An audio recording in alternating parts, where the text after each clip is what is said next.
Me. Not me. I will. Got it. I said I will. Jim. Give me more recap inspiration. Parks, I think you're a little too quiet still. I said I would first. Alright, so It's Jimbo recap time. Lame. last session, He said we first. did some wacky shenanigans. We talked with Vincent's dad, and then we went with Vincent's dad to the dinner party hosted by Vincent's mom. Went real bad, really fast. I think she kidnapped the dude's current wife because they didn't really technically divorce. Mhm. Uh, also, she held the person at gunpoint, made made some pretty uncomfortable comments. Then some weird death dog people barged in. I don't know who they are. Don't they killed some dude? Why no? And yeah, that's where we are right now. They also brought a giant. They killed Gregory. You brought a giant? Yeah, they brought a giant last I heard. So actually, yes. Thank you for that, Jimbo. That was a very concise. You shall take your recap inspiration. I'm rich. Lame. We're rich. Yeah. So just to give you guys a reminder of what exactly had happened, like a little bit, like more, like there was a window, a very big window that overlooked the cafeteria, a lot more closer to the top of the wall, the big wall that encompassed a big part of the building. Um, so inmates normally wouldn't be able to reach up that high, in a normal instance, because, if inmates were able to reach glass of any kind, then that would usually be very bad. But it seems like they were able to get to the glass from the other side and smashed through the window entirely. Just to give you guys a small reminder, the table you guys are at holds all of you, Latikun, who else did you guys take with you again? It was Latikun and Vero, yes. Latikun and Vero, and on one side is a line of Marines and Dennis, and on the other side is a line of pirates as well that are working for Maggie. Um, I'm sitting next to Maggie as well. Like, if you're at the head of the table, I'm on, like, the top right. Top left. and it seems like yes. I hope you guys remember the resources you have currently, as you guys did not manage to get any kind of rest recently. How do you manage... I'm trying to find the willpower document again. You have a total of 10 willpower right now. Okay, cool. You haven't used any willpower yet? No, I have not. Then yeah, you'll have 10 out of 10. Well, Royal does technically have the willpower resource, but he really doesn't have resources like that, yeah? That's true, Rough Nut. All of your flashes of inspiration are gone now. If you guys make death saving throws, you will not be able to get the saving grace that is that. So, to give you guys a little bit more of an idea of the people that just entered in, you will see 4 death dogs that came through the window. There appear to be 2 that are standard, I guess you could say. They have their hoods up and they have the spiral mask on their face. Their build is very, very general, nothing too special about them. But it seems like I guess you could say, main characters of this squad are in the front.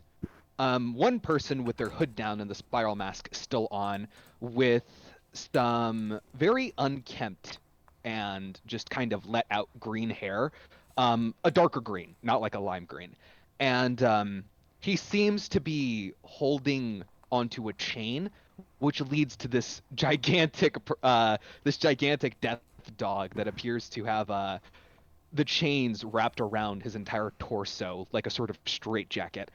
Um, it seems that they do not have a standard coat, but they are. Well, it looks like they were wearing a coat, but the coat very much does no longer is no longer able to really fit them. They can't pull the hood over. Their sleeves are very strained. No, Do you this is a have the person. picture? I hold on. Give me a moment. Let me double check.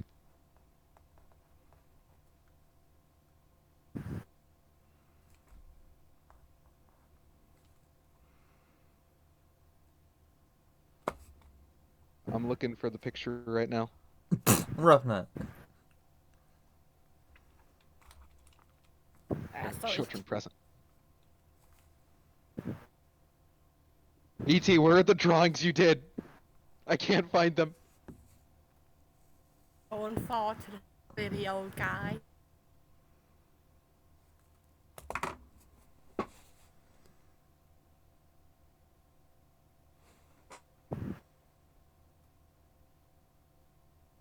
Oh. Oh, right. You didn't actually give me serious ones. Never mind. Then the non-serious one, then you dummy. Any pictures is a picture. Okay. Okay. God damn it. The old fort.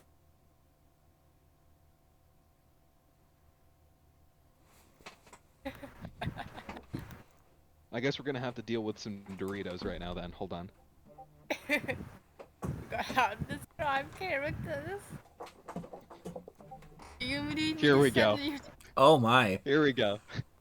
Yes. One on the left are the two generic grunts, and the one on the right is what the chained up one looks like. Yes. Perfection. And I did give a description, but then ET asked for the artistic image because they knew what they were doing. E.T. And then I have his secret form ready too. Oh. That's But a yeah. silly. That's a silly. No, I Yes. didn't expect them to show up so soon. Expect the unexpected. Fine. We roll initiative yet. Not yet. So it seems that there is a moment of silence as glass is raining down alongside these people as they land in. The silence only really being broken by the rattling of the chains of this very large man. And you guys can see that the moment just became. The moment before was a lot more tense, but this one is a lot more of a standstill intensity, more so than the sociability that was present before. Bless you. Thank you. And I'd just like to ask, how exactly are you guys reacting to this? Because I'd say, you guys were all kind of ready for something to happen. So I want to know how you react. I mean, last time I did kind of ask, but you didn't really. Does Nikolai recognize? Repeat. Repeat. ET, could you repeat the question? He asked if does Nikolai recognize any of them. Yeah, you only answer Barry. Barry got special treatment. It's because he's cooler. Yeah. Mhm. But yeah, and seriously though, no, you do not. Okay. Does not seem to be any kind of recognition. I will say in a moment like that, in a moment like this, I mean, anyone that wants to can attempt to make a perception check real quick on these guys if they'd like. To perception. Dang. Not good for Vincent today. Normally I'd ask for people's passive perceptions, but in this case, it's gonna need to be an active perception Do check. I win? Do me and Barry win? Well, Nikolai and Ivan win. So you'd see that looking closely as like rest in peace, Royal. Oh no! Wait, you have the same as I did. Royal and Vincent, rest in peace. They can't see shit. Same time though, I'm probably not. I'm probably focusing on my insane mother Mhm. Yeah, that's and right. my imprisoned step siblings. You're Badonka Donker's mother right now. What? That's a word. That's That's not a word to me. that's not the right word to use, but okay, what? Donker's crazy. No. Moving on. That's I don't. I've never heard. That's the Moving most incorrect on. word to ever use. I have actually used that in that sense before. I I don't know if that was okay. Oh no! Point. Moving on. Moving on. Moving on. Moving on. I will say. What Okay. is wrong with Moving you, boy? on. Yeah. Okay. So Nikolai and Ivan, with those perception checks, you do beat the DC of 20.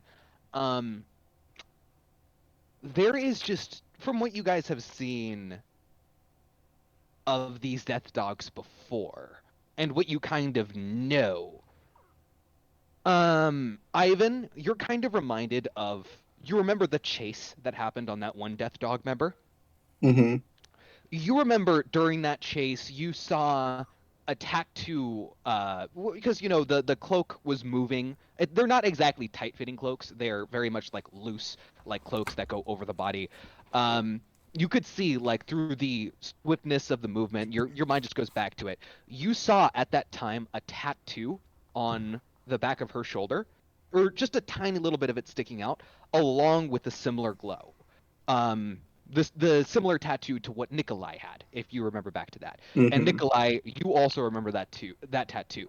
As both of you guys are able to kind of see, the guy in the front that is holding the chains, it's just ever so faint, but the angle from which he's standing and from when he was falling, you guys were pretty certain you caught a glimpse of a light emanating from the back of his shoulder, a very pale green light, the exact same color of light that emanated from Nikolai's tattoo and the tattoo of the person you chased.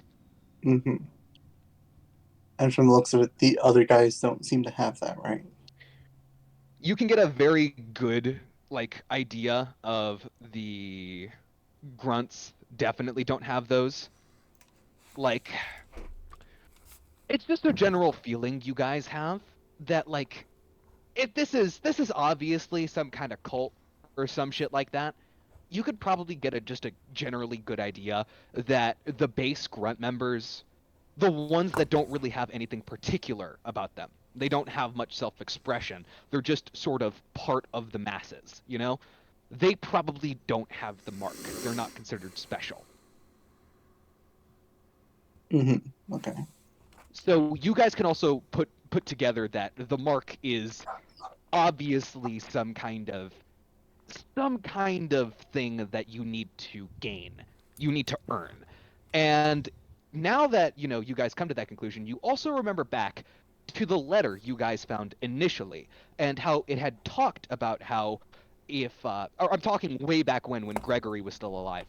The letter you guys found back then in that encounter, you remember the person who addressed the letter to the small squad that took down Gregory mentioned something about if they managed to take him down, then they would be rewarded with a tattoo of their own. Mm-hmm. Oh, Okay. that's interesting. So yeah, I imagined Ivan would share the contents of the letter eventually to all of you. Yeah, did you ever share that? I I know can't you never remember told if me. you I did. Imagine know. so. He never Like, told me. I know. I don't remember, but I don't remember anything. So No, because I remember I specifically was like really wanted to read it, and you guys were like no. I mean, yeah, I don't think it was ever explicitly stated, but I think it was implied I shared eventually Okay. Mm-hmm. because we had like 3 months of just traveling, or two Yeah, months. you guys have been traveling for a while now. Still need a timeline on that. Yeah. What? Yes, I'll get on the timeline soon. Okay, but now, yes, you guys have a moment to react to this. Initiative will not be rolled yet, but it's clear that they're here for something. They're here for a reason. How is mom and dad reacting? It seems yeah, how? from Dennis's reaction, he is very surprised in the sense of, what the fuck are these weirdos doing? like in the sense of he has probably never seen anything like this before himself personally. Um, Maggie does have a little bit more of an obvious yet subtle reaction. It's clear she recognizes them somewhat. Okay. Seeing this, you just notice Ivan's scythe and sword will just come out of his sleeves out of nowhere. Like, ready to fight. Seems like you fuckers follow us everywhere, huh? Everywhere, huh? Anyone else gonna say anything? Or do anything? I was gonna ask like how are the NPC we brought and reacting. So how's It seems Latikun? that Latikun, whoever's sitting next to him can see that underneath the table he is slowly drawing his sword. Royal doesn't know who these people are, yeah.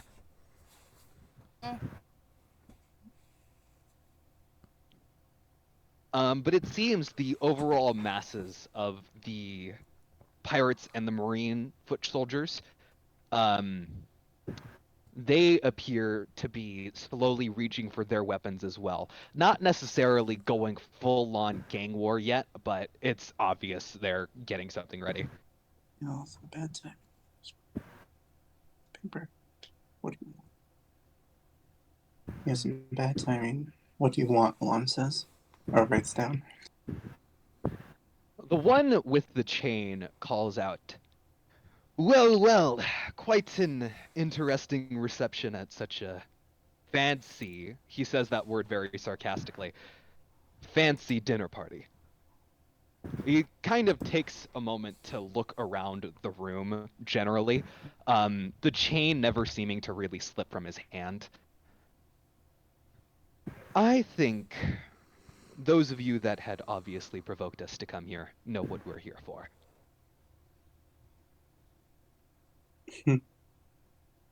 Ivan would just glance at Alana and give a smirk.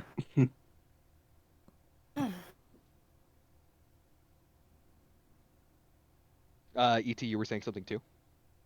I was saying like who like and those would be like to the whole like those that provoked us.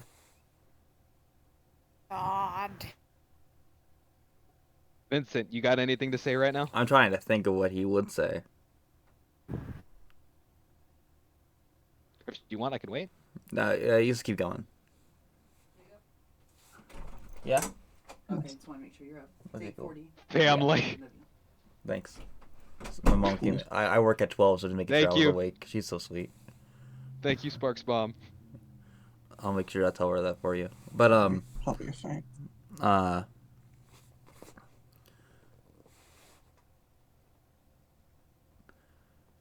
Do you have to invade now? He's very annoyed. He's not happy. He doesn't want them here. Yes, we Yeah. do, unfortunately. Well, fortunately for us. I say unfortunately for you. I do not know how aware all of you are of the current state of affairs of the world around you, but it seems that a lot of you are surprised at our presence here. Especially the person who I personally thought would actually have expected us to show. And, can you come back later? Not a good time. It's just not. I'm thinking for a second. What's everybody's passive insight? Let me check. Passive My insight. Passive insight. Mine is 10. 18. Insight is 17. Oh, your passive insight 17, and Yeah. Ivan's 18. It's because that's just how Barry works. He always has to one up everyone by pure Royal? chance. So it's really funny. Royal, what does your passive insight happen to be? Where's my extra lead? Oh, there it is. You had a -1 to perception, actually. I don't know if you have a good insight. It's right I in think your it would be a 9. where your D&D Beyond is. I think it would be 9, yeah. It's right underneath Yeah. your saving throws. You calculate passive skills just in general by taking a 10 and adding or subtracting the bonus to a skill you have. So 9, yeah. Since he has Yeah, yeah, yeah. minus. Ivan and Vincent, thankfully, actually noticed. You see, it's hard to tell because he has a mask on, but you could see his head just ever so slightly tilt in the general direction of Maggie. Vincent, you're sure of it. Ivan, you're not too sure, but Vincent, you have that feeling. You're sure of it. So, yeah, so that Maggie's the one that provoked. No, not that Maggie's the one that provoked, but more so he expected Maggie to expect that they would show up. All right, thank you. Not I'm making sure I write necessarily notes. not necessarily that she was the one who provoked, but there was something that was happening that she should have been aware of that would insinuate that they needed to show up as well. So she very well could have, but you do get the feeling that it's not the main reason.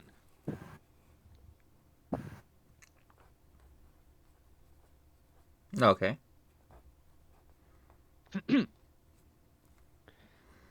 I hope you all do not mind our arrival uninvited, especially when I do not really think the floor plan would be enough to accommodate all of us.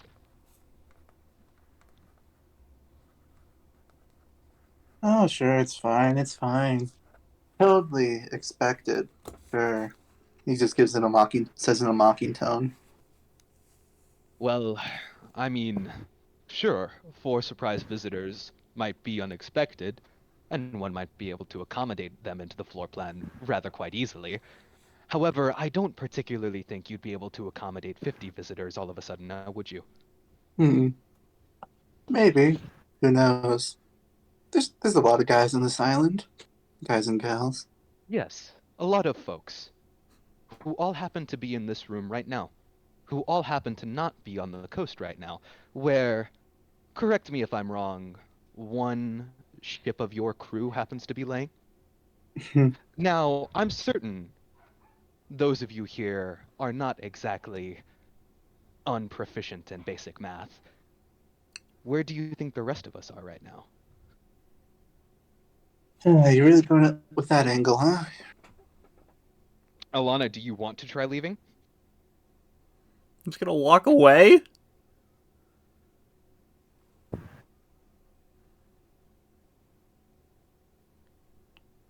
Why? Are you trying to leave subtly, or are you just straight up getting up out of your seat and just leaving? I was like, can I send Vero back to the ship? That's a good idea actually, because you can see through his eyes, Totally. right? What spell do you want to cast? And for you, Nikolai, if you want to send Vero away subtly, you can give me a stealth check using the homunculus stat block with advantage, I will say, That's really as clever. they do have an overall very big focus on just you guys, not Vero. And once again, Alana, what spell would you try casting to Jimbo? You do not see if they have any guns currently. They could. Those are some pretty big coats. They might be conceal carrying, but Alana looks to Ivan. Everyone look back and just give a slight nod. I'll go roll something in private real quick.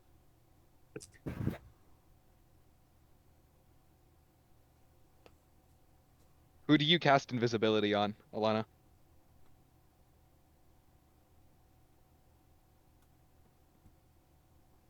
Poof! Ivan, you're invisible now. I will bonus action cast Step the Wind, doubling my jump speed, and jump out the hole they came in through and start running towards the ships. Is there anything I can do with Vero's heck? Damn it.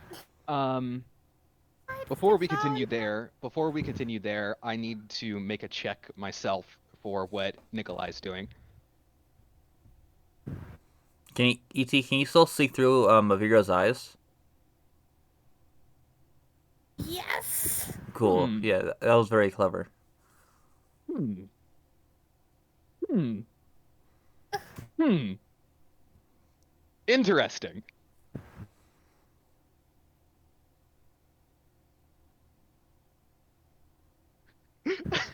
Alana just gives up on trying to describe her spells. Um, They're all Vero drugs, so it's fine. Vero happens to slip away somehow. I'm gonna guess the guys rolled a 1 on their perception. No, they rolled one less than the roll Vero made. Ah, So Vero literally beat it by 1, great. Oh, yeah. which is personally to me better than them rolling a natural 1.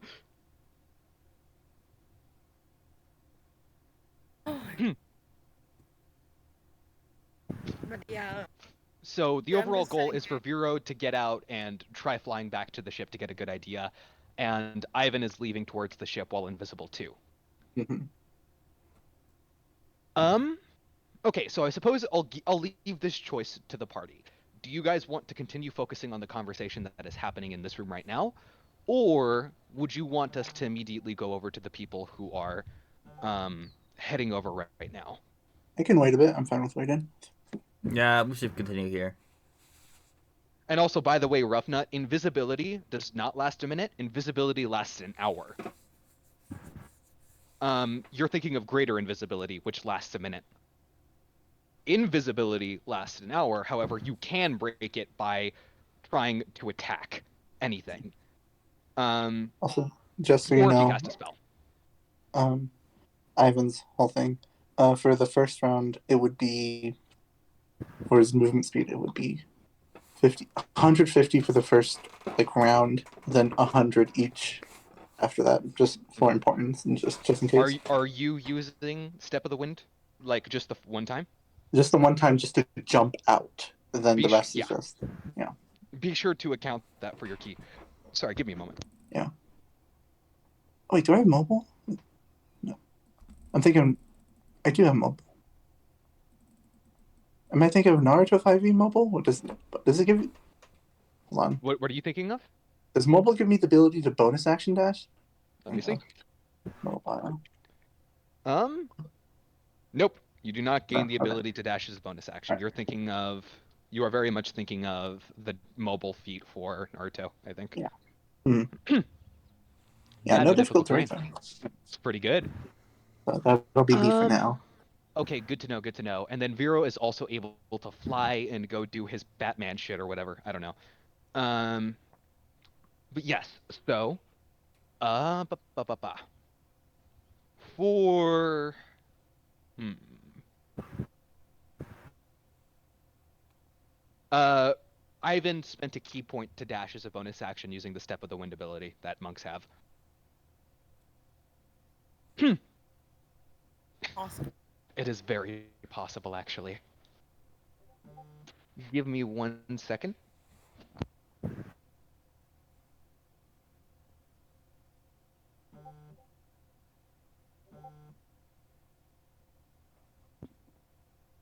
Okay, so it seems that the four that are here and are just kind of passively standing about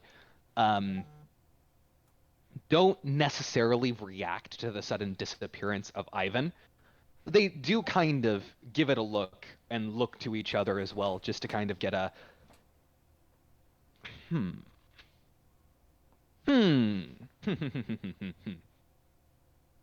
Vincent, what's your passive insight again? You said 17. 17, yes. I'll allow you to make me an insight check then, real quick. On who? Just give me an insight check. Okay. 12. Bad roll. Your passive insight allowed you to make the check in the first place, but you did not succeed the DC, unfortunately. All right. Vincent, you see them look to each other and just they don't literally shrug it off, but they do basically just shrug off the disappearance of Ivan and him leaving. Thankfully for you, Nikolai, you noticed that they definitely did not notice the disappearance of Vero, and you got a feeling just in the back of your head that they would pay a lot more attention to Vero than they would to Ivan just missing. Yeah, I think a tiny little robot ran is a lot more distracting than Ivan. Yes, this is true. But besides that, they seem to regard back to. Royal is stealthily eating the food. That's funny. It's good soup. It's really good soup. I respect that. I mean, with Wonder- everyone here, no one's looking at the food. He could just eat whatever. I wonder if Barry actually added the finger into Ivan's inventory. Oh no. It had a ring. Uh, He could sell it if he didn't care. it's Royal's little addition he likes to put into soups. But yeah, right. So it seems that with the standstill that is currently happening, the Marines and the pirates slowly start getting out of their seats and regard each other more than they regard the death dogs that are standing there. The leader, I'll just call him the leader for now, as it's very much obvious what he is. He's the only one who's been talking. He kind of raises both hands, like in a kind of like not like a whole arm straight up, but more like a, I don't know how to say it. He just raises both his hands with his palms facing up. He just says, "Gentlemen, please keep your seats. We do not wish to rush into conflict immediately. I mean, after all, there is the discussion that might be able to be had. This can be done a lot more easily than just the snap of a finger, the drawing of a blade, or the pulling of a trigger."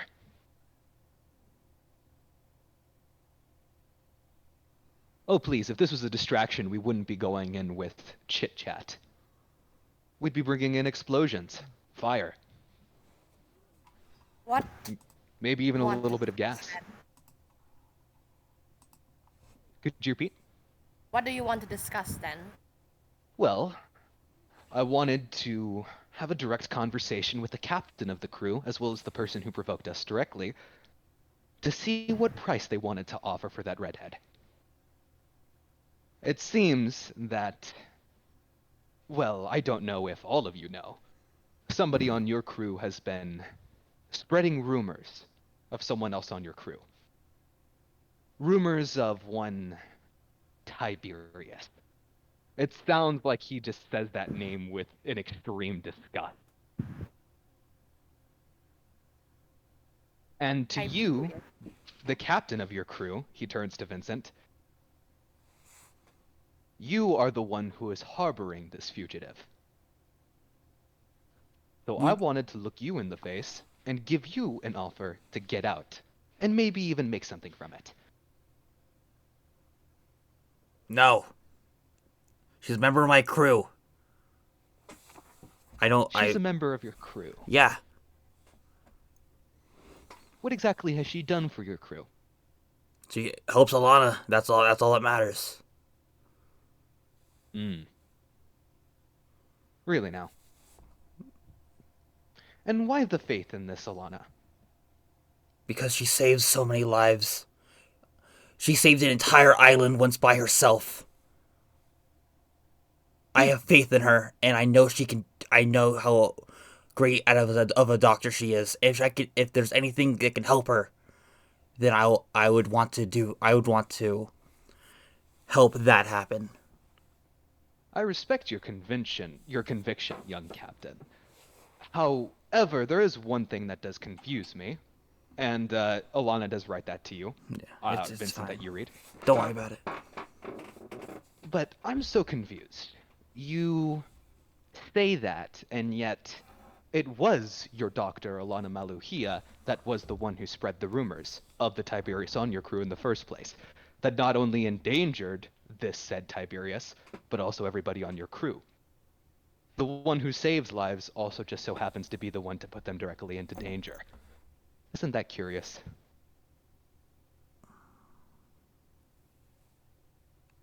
Vincent kind of looks at Alana. You're gonna tell me about this later. So, I wanted to make it simple. For crimes against nature directly, her head is demanded. If you give it to us, we will be sure to reimburse you for time wasted, for tears shed, and this is not something we offer lightly, but a pardon for your past transgressions as well. The sacred grounds were breached by all of you, were they not? What what did the Tiberius do? Why did you stole the other one?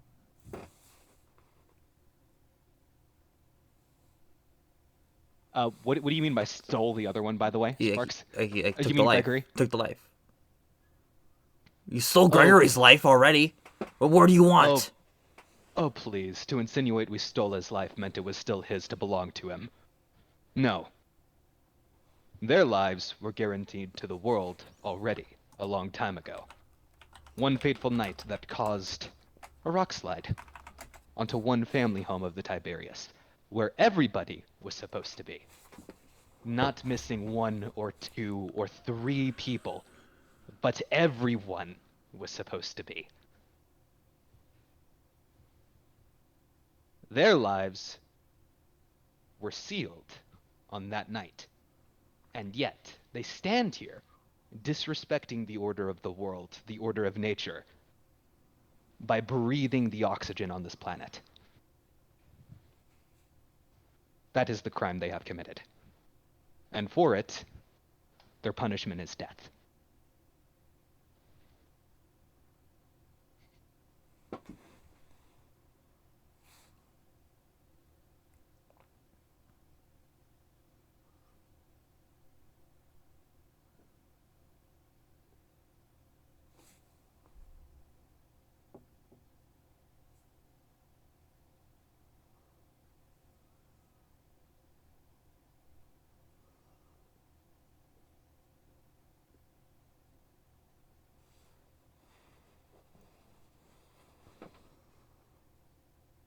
I do not question the orders that I am given. I am only the holy blade that seeks them out and enacts them.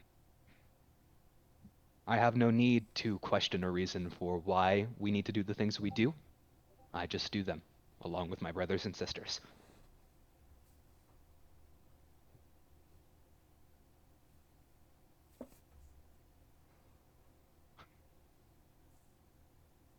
Hmm. He seems weirdly miffed at what you said, Royal. Like, this guy has been good at Nice. hiding his exact emotions besides through his words, but he does look a little bit miffed at your casual nature to just this entire, what's basically supposed to be serious, you know? Yeah. So, I suppose, is that good enough reason for you, Mr. Lactildruct? And once again, might I tell you, the pardoning from, well, us, is not exactly something easy for one to acquire. No. Especially for such a heinous crime of desecrating a holy ground. No. If you're asking for her head, it isn't going to be a deal that I personally think our captain would accept. Is there anything else that could be exchanged?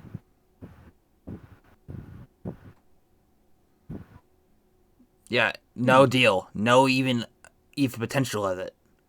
She's a member of my crew. She has my protection. No matter what. All right then. Hmm. Well, I suppose it can't be helped then, can it? Even after what I've just told you of the sins that have been committed against nature itself, you still seem so adamant about it. What then?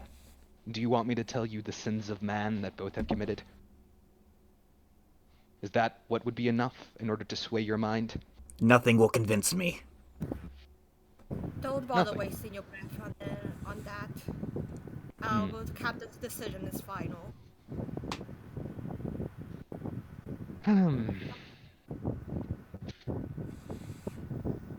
You know, I do not exactly enjoy fighting. It's very human, barbaric, primal. It's not exactly something that I derive pleasure from. Believe me, if there were others that were here, they would not have given a second thought to even speaking to you, to even give you their own breath. I am here as a mercy and as a kindness to you all. That is a mercy and a kindness that can easily be retracted. So I will give you all one more option, one more opportunity to truly think through what you are throwing to the wind. Not just harboring the fugitive, but once again, the transgression of desecrating a holy ground, of setting foot on soil that should not be touched by human presence, by human life.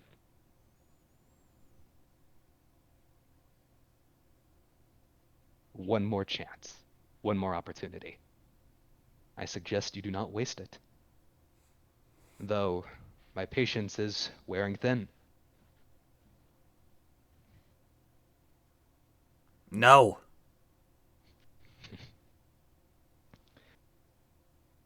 Well, I suppose it's like I said then. I don't like getting my hands dirty. I do not like fighting. I do not like engaging in acts of barbarism. So, how about we make this a little bit more interesting? And he raises his hands this time, waving like out, like just overall. And all of you guys just feel a wave going down just across this entire room.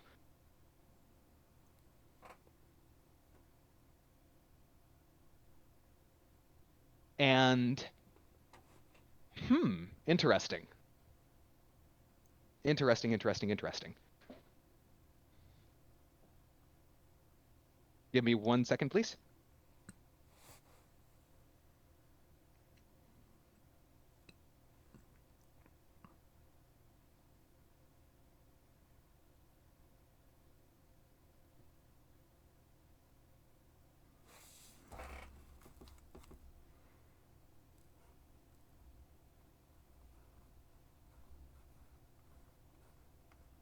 Hmm.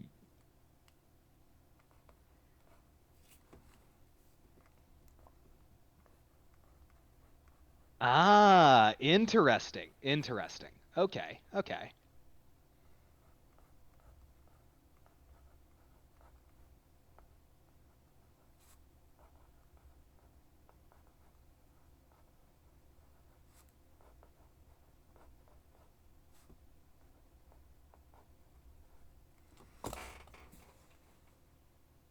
I'm sorry for silence right now, guys. There is something happening in the background.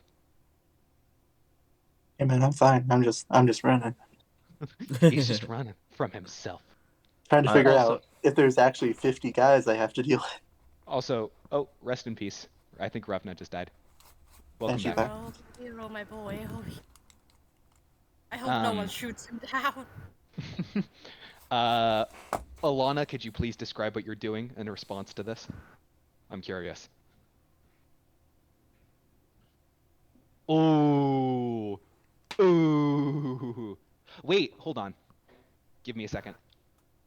Uh-oh. I think I did a thing wrong.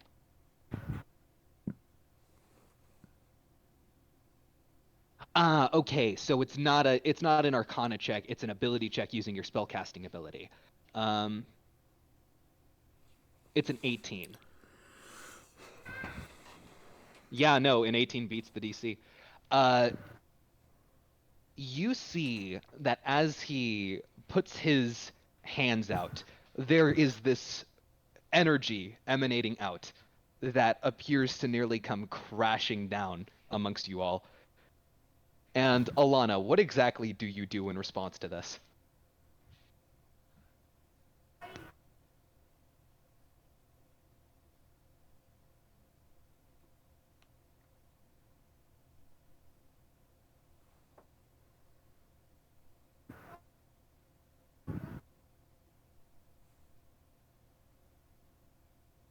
Also, by the way, a quick note: I would like to ask everybody to let me know ahead of time if you have any features, effects at all that would give you benefits against the charmed condition or immunities to the charmed condition. Please let me know right now ahead of I'm time so I I'm can resort to it.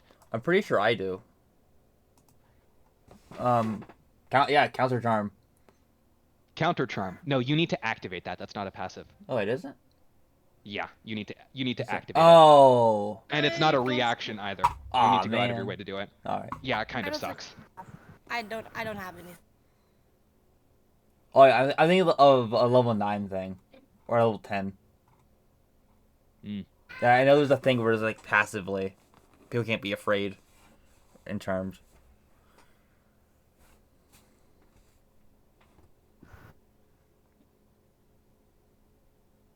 Yeah, so I don't.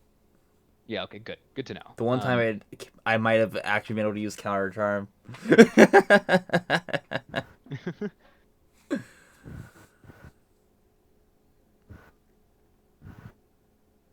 You have to use the feature directly instead of casting the spell, Refnut. As it will be tracked by the feature and not as an actual spell you have.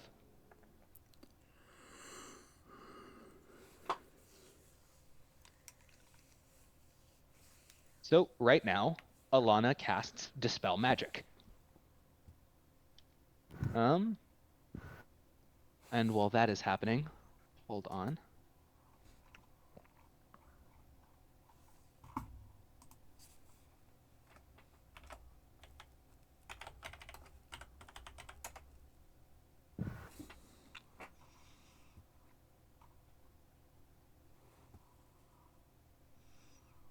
Okay, good. If you guys cannot track things using the D&D Beyond bot, Avery, just be sure to track them directly on your sheet. I trust you Yeah. guys to be able to do that. I am. If not, tracking it in just Discord chat is also very easy to do. Just Yeah. be sure not to lose anything. And if you need to, you can pin your relevant resources in VC Mike. I know Barry did with his key points and his willpower, and it is a general idea to just have a good idea of the amount of willpower you have on hand. But more than just that, the man seems to react to this with confusion. He says, "What? Oh, ho ho ho." You see him look around the room a little bit more, and his eyes lock on one of you. And then it goes back to viewing all of you at once. He says, "Oh, I see now. I see what this is. This.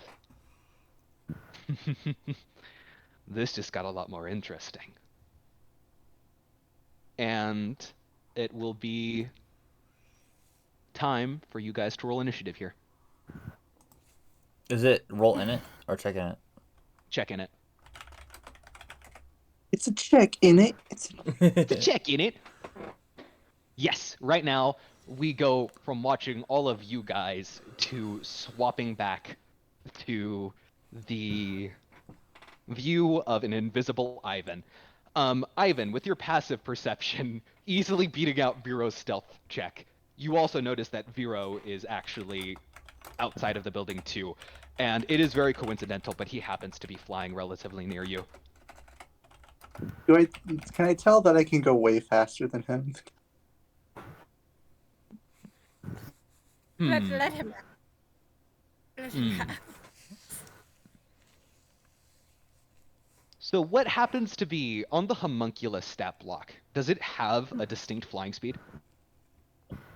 No, I think it's just a thing that we did, that we just kind of agree that, oh yeah, Vero has a flying speed. I think it would be at least like 30 or Oh 25 yeah, for Vero. 20 feet, 20 feet running, fly 30. So that means he would have a total of 50 movement speed to spend in air. Yeah.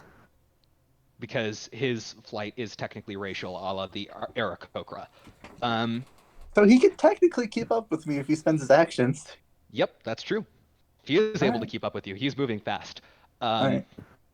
It's interesting. This small sassy child is able to fly along with you. You don't know if he's doing it on purpose or not, but he is somewhat keeping close. It's kind of weird to see because you imagine like a dust cloud going behind Ivan every time he steps on the sand, but it's more like he's jumping. It's just like like like steps in the sand like every few meters. Like Yeah. As you manage to get closer, you actually see. First off, to give you a better idea of the site, there seems to be,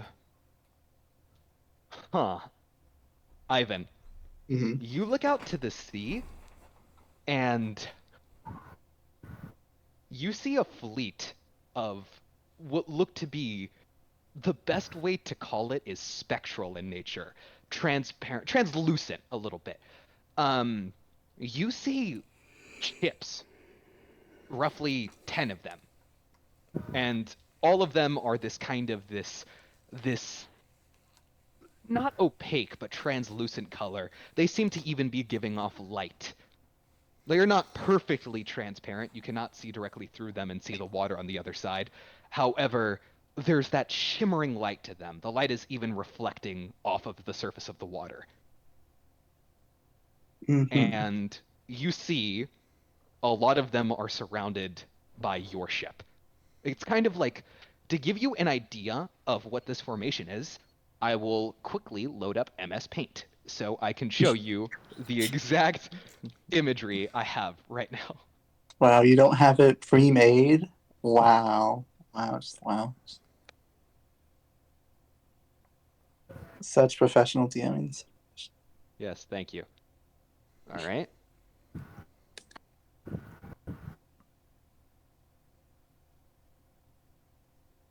This is going to be very rough, so don't judge me. Fine.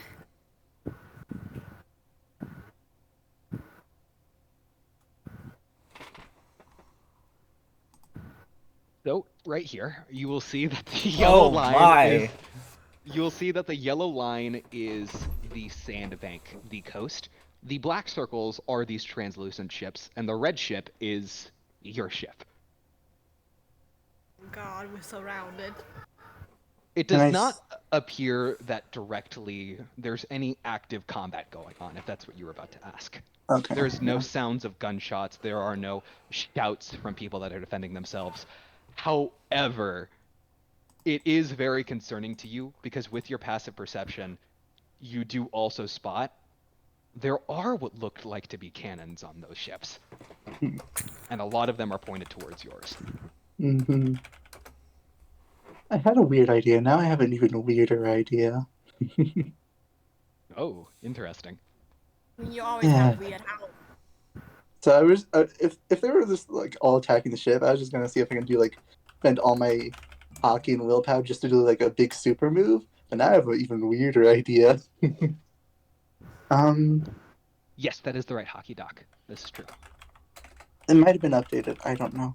Um, but Ivan will look at this situation like, I can't deal with all that. Mm.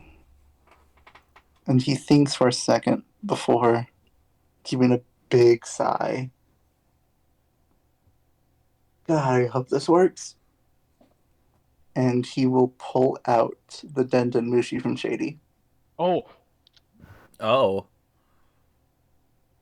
Oh And no. click. And just start calling him. do do do do do do do do. Click. Ivan, how are you doing right now? The voice of the enthusiastic shady businessman pops up from the other side. You see, I'm in a bit of a pickle, you know. Mmm. Crew is kind of surrounded by a fleet, and I can't exactly deal with tens of ships on my own. Shiny spectral bastards, yeah? Those are the ones. Yeah, they've been a pain in my ass too. I don't know what the hell's been up with them, but they've been showing up all over the Grand Line. Apparently, some death dogs or whatever. Stupid Yeah, name. those guys. Yep. Very stupid name. Not as stupid as the other ones though. But besides that, it's very interesting that you happen to call me right now, as I will tell you, I have an update for you, Oh, and you do, do you? I think it would be interesting for you to hear about. But that's not a conversation for us, Yeah, I guess so. and also not a conversation for right now either. You kind of have the whole, crew possibly being held hostage thing going on. Yeah. So, to get straight to the point, what can I do to get you to help me out of this pickle? Mm, mm, mm, mm, mm. A free favor from the Ivan himself. Now that sounds irresistible to pass up. But I'm gonna have to pass. In the sense of I'm not gonna ask a favor from you. I can't Oh, just let really? I just can't let, the most interesting folks around just die like that or lose their crew. So how about you consider this one on the house? How generous of you. Yes, yes, yes. My generosity is running my pockets at this point. Do you know how much money I'm wasting on all y'all? Did An you already insane spend? amount. Did you already spend the allowance I gave you? Did you already? What? I spent it 2 weeks ago already, and I've been running my own pockets. Oh, you're such a bad businessman. What? Such a bad businessman, yet I'm the one that's keeping all of you alive. Oh, I guess so. Haven't even thanked me for the new digs in your ship. Well, Captain sure did, thank you. True, but you didn't. wow. Didn't even Uh, thank me for the new crow's nest. You know how hard it is to find a proper structural support for something like that? It's not technically physically possible, but I still figured out a way to do it. yes, yes, and I appreciate you, you bastard. But I think we're running short on time. Yeah, yeah, I do tend to ramble a little bit, and you'll have to take my apologies for that. I do not think it would be just as cut and dry as snap of a finger, boom, they're all dead. But I can tell you, right now, there's a stalemate going on. They Oh, ain't moving really? just yet because they don't have a good idea on your power. Think about it like Mm-hmm. this, right? I got a general gist of the situation, considering I'm not hearing anything from anyone else around you. That means you're there alone right now, right? And about 100 feet away from the ship. About 100 feet away from the ship, and everybody else is, what, back in a building or something? And a standoff, basically. And in a standoff, that's perfect. I can't enable a fight to go on the coast right now. However, I can send some recent agents that have gotten on hand and on deck for me. You Hmm. might even know them. I think you met them before. They seem to know Oh, you at least. Is it who? and just the biggest migraine will enter Ivan's head just for a Was I second before right? disappearing. I Oh, was joking. I might have an idea.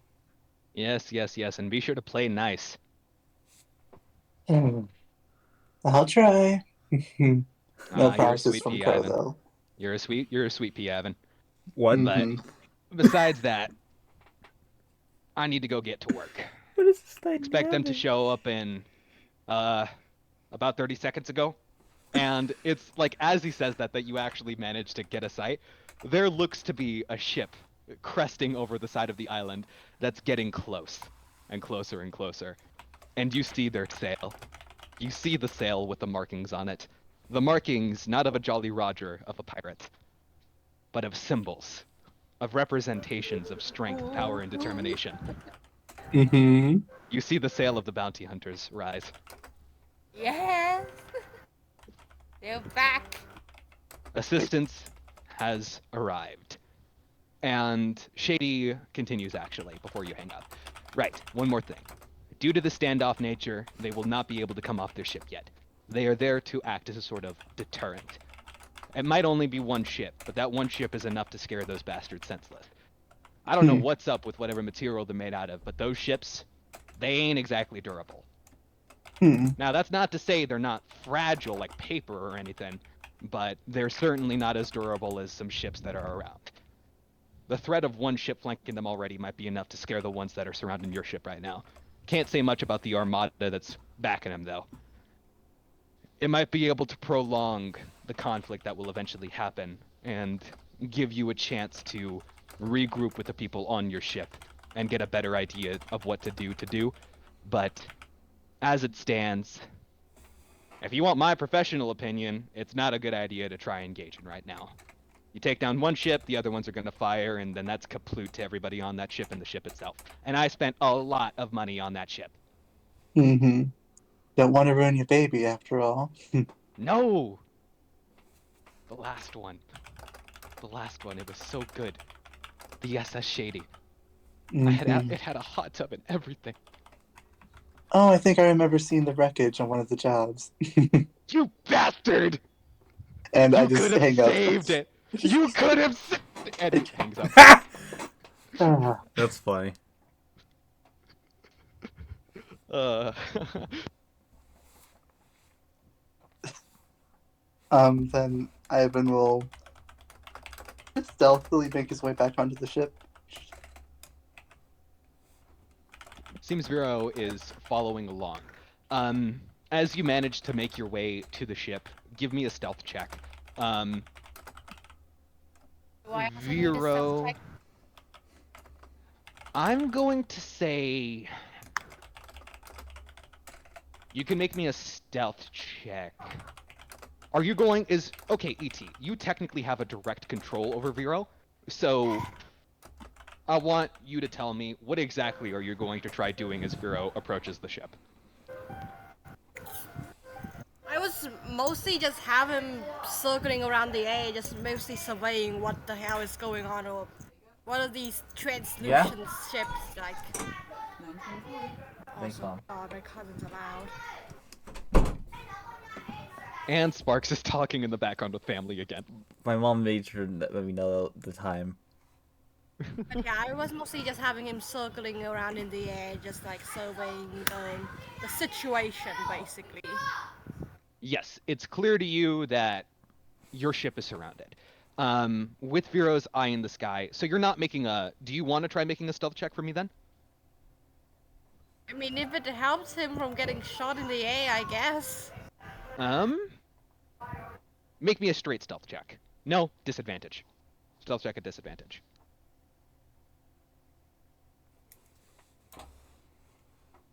Do you want to kill Vero? What you know how Avery hates me? You're out in the open. Can he just look like a bird in the air? Like it's far away enough, right? Okay, fine. I'll cancel out the disadvantage to let it be a straight roll because he could possibly pass for a bird up in the air.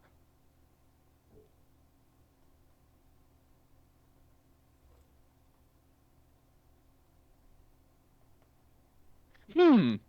20.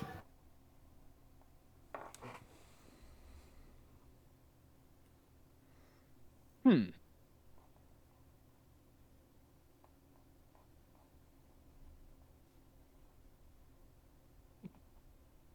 Okay.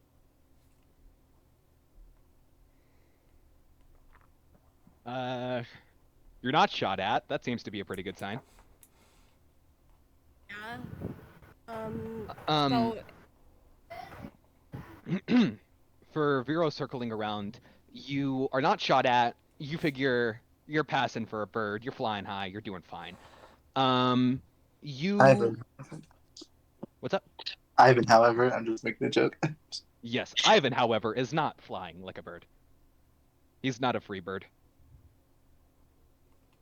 But yes. Bam, bam, bam, bam, bam, bam, bam. Yeah. He's not free falling yet, but Vero, to continue because we're getting really sidetracked. You're directly feeding to your optical augment, Nikolai. You're getting a live feed right now that thankfully you're not viewing on the little thing that Wilbur gave you.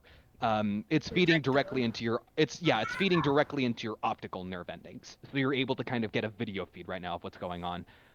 That's personal to you, and it's not obvious to everybody else that you're currently getting a good idea of what's going on outside.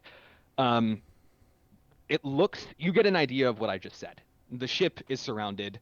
There is an armada of 10 total ships.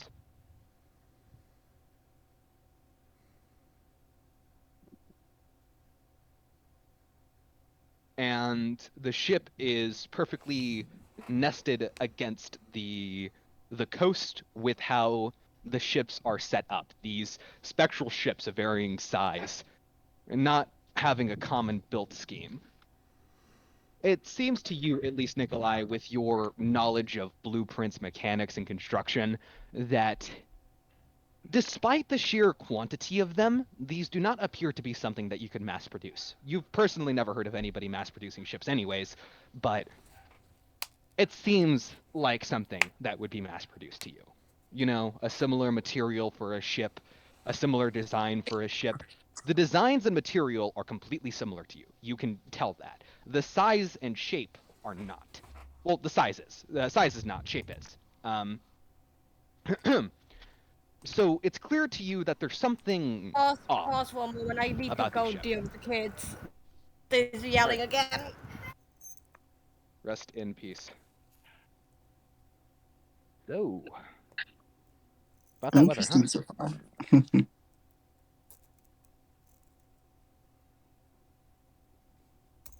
The weather's nice. Pretty nice. Yes, it's a high chance of rain. Blood rain? I don't know. I guess we're gonna see. Oil rain from a robot being shot down from the air. I feel about all it's rain. Not in a bad way, just trying to sit down. I know, it's so fun. Yeah. Ivan Yes. doesn't feel, but Ivan doesn't feel good for leaving the crew by them with them. But I'm very happy that you called shady. That's all I'm gonna I'm say. back. Yeah. Ugh, and that was the God. only idea that I had. How the fuck do I deal with 10 ships? I know, ghost mythical ships. god man. Yeah. I Mythical really god, don't know man. what to do at all about this. So what did I I want to go miss? back to the Maggie Dennis stuff. But I was Did I miss anything? I came back. The kids No. settled down. no, we were You're just fine. talking about what we're feeling. Yeah, can you repeat? The kids were kind of like. Well, like I said, you rest in peace. You have a general idea of what I've said about the ships overall. You know, your ship is currently being completely blocked by their array of these weird spectral designs. And as I was saying to you, Nikolai, it doesn't look like they're mass produced, although there are things that would tell you that they are. You just know they aren't. Um, Family apparently just showed up with donuts. Sorry for that small interruption. Speaking of base. How funny. Yes. I think there are 3 people here that have received donuts now. We Buried. predicted it. We predicted it. Good job, Rough Uh, Neck. yes. Like I was saying, the overall size of the ships are not consistent. Some are smaller, some are larger, but you get the idea that the material and designs are the same. They all appear to be the same designed ship and the exact same material that they are constructed from your experience with mechanics, blueprints, and construction. Um, but once again, weirdly enough, you just have the feeling that they're not mass produced in the sense of how things would traditionally be mass produced, at least. You've never heard of ships being mass produced before, anyways, but it is a weird possibility now that you see this in front of you. But you do get the feeling that they were not mass produced in a traditional sense. And from what Vero can see still, you get sight of some of the crew members on the top of the deck. You see Bruce and Raiden just kind of standing atop there. Just there seems to be a stare down happening between both of them and with 2 other Death Dog grunts. Just no, not even 2 other. Just all of these other Death Dog grunts that are just kind of on the decks of their ships, just kind of staring at them. Neither side is moving right now, not even an inch, but it's clear something's going down. Bruce appears to have a flintlock pistol in one hand and a kitchen knife in the other. How's the line? Hey, what? Is it the same one is it the same fish fillet knife I got him? Yes. Nice. Cool. You can't see Delilah right now, at least. Either she's under the deck, somewhere else. Or Delilah's not on the ship. Quick question: how exactly how long did it take for Ivor to get there? You were moving at the initial burst was 150 feet, and then you continued to move 100 feet every 6 seconds. Yeah. It took you, so that's 6 seconds is one round, so that would be 100 feet per 6 seconds, including the extra 50 from the first one. So that's 150, 250, 350. So that's 650, 650 feet per minute is what you would be running.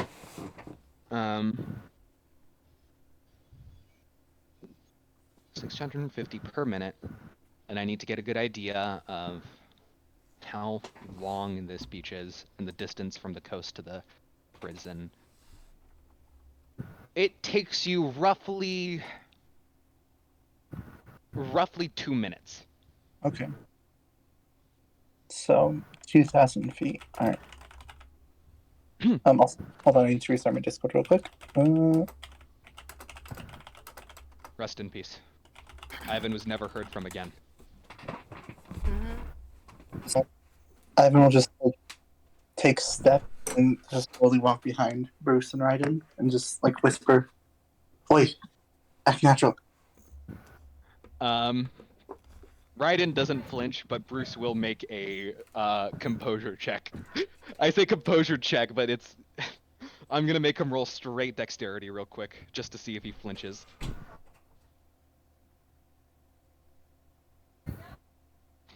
Oh, He Let's lost. go! That's my boy! oh my god. Hard One of thing Ivan. I told you! is all of our Let's lives. go! I'm so excited. That's my Sparks freaking set. boy right there. I feel like a Should Bruce dad get- who just watched no, remember in Incredibles when the dad watches Flash? Yeah, it's me. Yeah. That's my boy. Do you think Bruce should get his own personal inspiration from that? Yes. I'll give it to him. He gets one free inspiration he gets to spend. A special one. Especially one. Bruce is getting to be the main character for 5 seconds. I went. Okay, so you know What where I if you would was. check the DMs? Just so you know where I was. Maybe. I went to the other Maybe. room real quick. My headphones on, so here. Then I heard you're have Bruce roll something. I quickly ran as fast as possible. I got a nat 20. Perfect. That's perfect. So Bruce does not move an inch. Actually, it's very unsettling to you, Ivan, because even Raiden, he had a reaction, obviously, but he's trained enough in his, just calm, cool, collected composure that he was able to know not to give off anything big. Hearing your voice, that kind of thing. He's been around you for a bit. He knows how you work. He knows how you operate. But it shocks him somewhat. He doesn't show it, obviously, but it shocks him somewhat just at how unmoving and still Bruce is to you. Not even a hint of surprise. Nothing like that. You turned into you sound like you're talking on a radio now. Oh yeah, there was a buzzsaw going on in the background right now, a grinder. Okay, there you go. All right. I don't know what's going on, but I think a neighbor is grinding down some metal or something. All right. And he'll just say, as you can see, we're a bit surrounded. Might have been our faults. Sorry about that.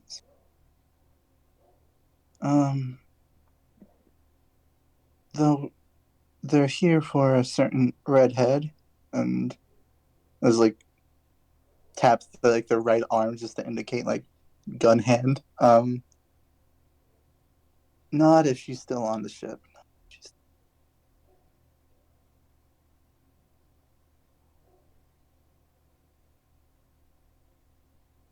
Did what would die? Nope, sorry, I had to move because I didn't want you guys to be hearing the buzzsaw. But Okay. yes, I heard everything you just said. Bruce responds to you with that natural 20. He unlocks the secret talent he's had all this time that I have never thought I would ever talk about for him. The secret capabilities he's had since the start of this campaign. his talent in the art of ventriloquism. He speaks to you without moving his lips even an inch. And he says, she's not here. She snuck off around the same time you guys left for that dinner party. Shit. What? You see where she went? I think she followed you guys, but Shit. I don't think they know that. Well, they definitely seem to not know that considering they've surrounded the ship. Yeah.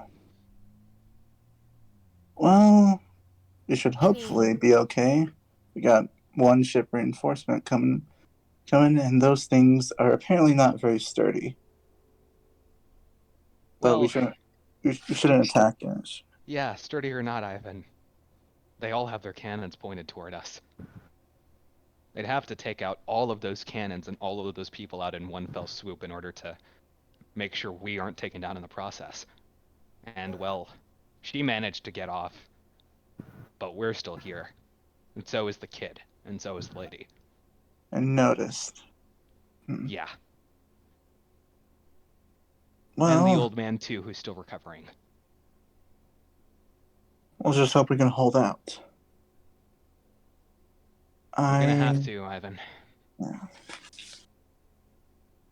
also like how they're not surprised that he's just invisible. Well, Raiden is. He's not even saying anything. He's not even aware of how Bruce is able to talk without moving his mouth at all. He doesn't know what ventriloquism is. He doesn't know about any of that. He is really holding it together, like impressively so, but just he's just still in a screaming state of inside of his head. shock. Yeah, it's internal screaming, just like, what the fuck is going on? You know? Did Vero even know he was following Ivan since he was invisible? Um, I will say, Vero did know he was following Ivan, yes. also, God, I miss hearing Vero's quips. This is so serious. Oh God. Well, I think I'm like this for the next hour or so. So I'll try to sneak around, see if I can find her or something. I'll let you Use it guys to your advantage. Ivan, can I be honest with you for a moment? go ahead. I don't think we're going to be able to hold out here alone. I don't know what's going on back in that prison. I saw a single ship split off earlier too, and a group of people got off and headed towards the prison. I didn't see where they went, but I'm assuming with you here that they went into there and they've interrupted. Yeah, seems to having a bit of a standoff. We're not going to be able to hold out here. We're Yeah, going to need everybody over here. I don't know how you'd be able to make that happen, but we need everyone out here. all right. And question: is this happening? When would you say this is happening, conversation-wise, previously? This is happening probably around the time that the man is giving them their like triple chance to back out and give them Delilah. Okay. I. So it's still not at a point where initiative would have started. All right. I will say. Because if battle happens, I think Vero would have informed them. I was gonna say that. Yeah. Well, with that ship here, I don't think they're going to attack anytime soon. I will be back. I promise. And he will start moving away and try to start searching for Delirius's footprints. Before you move away, Vero falls down to the deck. Huh. It's right Oh. around this time right now, after that tidbit of Bruce's exchange with Ivan and Ivan's response, that third chance was rejected. And the leader just did his thing. And Alana just responded. That all happened very quickly, immediately after that third chance was given and dashed away. Vero looks to Bruce and Raiden And then he turns, and Ivan, you feel like he's looking at you, and he says, "It's begun." All And right. Ivan, you immediately know. I feel like everybody there knows what that means. He doesn't need to say anything more. Then I'll just start rushing.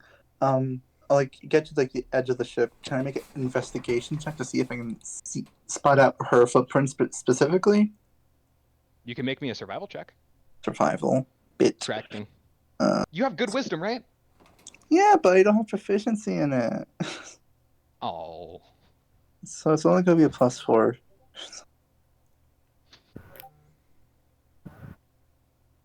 Wait, God, where are you? Where are you?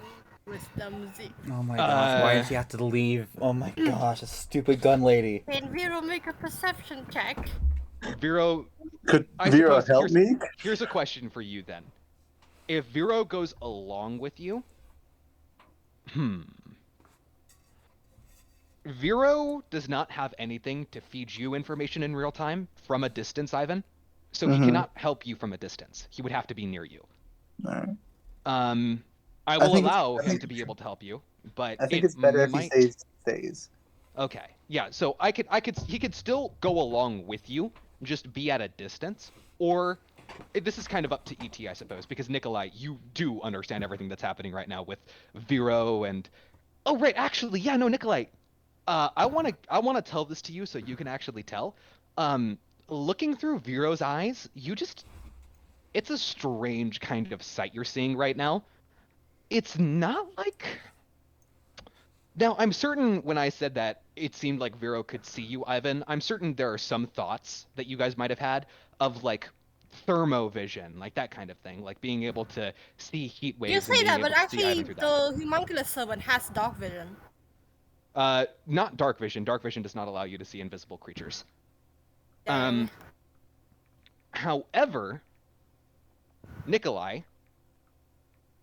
something that is glaringly apparent to you now that you could not really tell before, um, because everybody else just kind of, well, their being kind of got in the way of this visual movement that Vero can somehow see.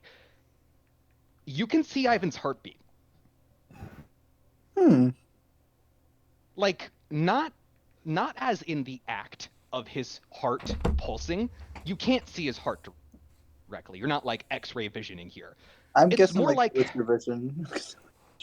it's kind of like a pulse, right? There's like a pulse. There's something you get the idea that it is a heartbeat. There's something, the rhythmic sense to it, just the consistency of it, just that kind of thing. You get the idea that it's a heartbeat. And Vero's information feeds seem to be telling you the exact same thing. Um, and it's around this time that I'd like to let you know one extra part about Vero's stat block that you did not get to know until now. Vero has 10 feet of true sight. So be Hmm. sure to mark that down. Tell me that. I was the Because one who made him. because you don't get to know that until it happens. I literally made him. And I mean, you still don't necessarily understand how all of his parts work yet. This is why you discover them slowly. How do I make something? Why I also don't know how it works. Oh, so Well, yeah, I no mean, one's ever been invisible. yeah, no one's ever been invisible before. There has been no reason for you to know that he does have true sight. And to tell you, ET, I'd like to let you know you had the directions to make it. That did not necessarily mean that you knew what it did. If you want, I will let you know now that Nikolai knows that there's definitely a lot more to Vero than the eye can see. That was apparent before, but even more so now. Just as a small note, if you want to spend downtime in the future, you can further study Vero if Vero wants to go along with it too, and you can try figuring out if there's more features that are hidden under a layer of your lack of understanding of how he works. And in the exact same vein, you get to learn more about Vero too, and how Good he to works. know. Yeah. And I was gonna use my perception check to help Barry find Delilah. Then I will allow you to give, if you want to I already rolled it if you want to look at the results. What did you roll? Let's see. 22. 22.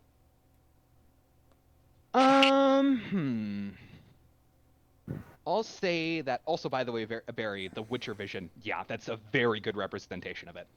That's what I thought. But it's a lot more of a feeling rather than a visual input, you know?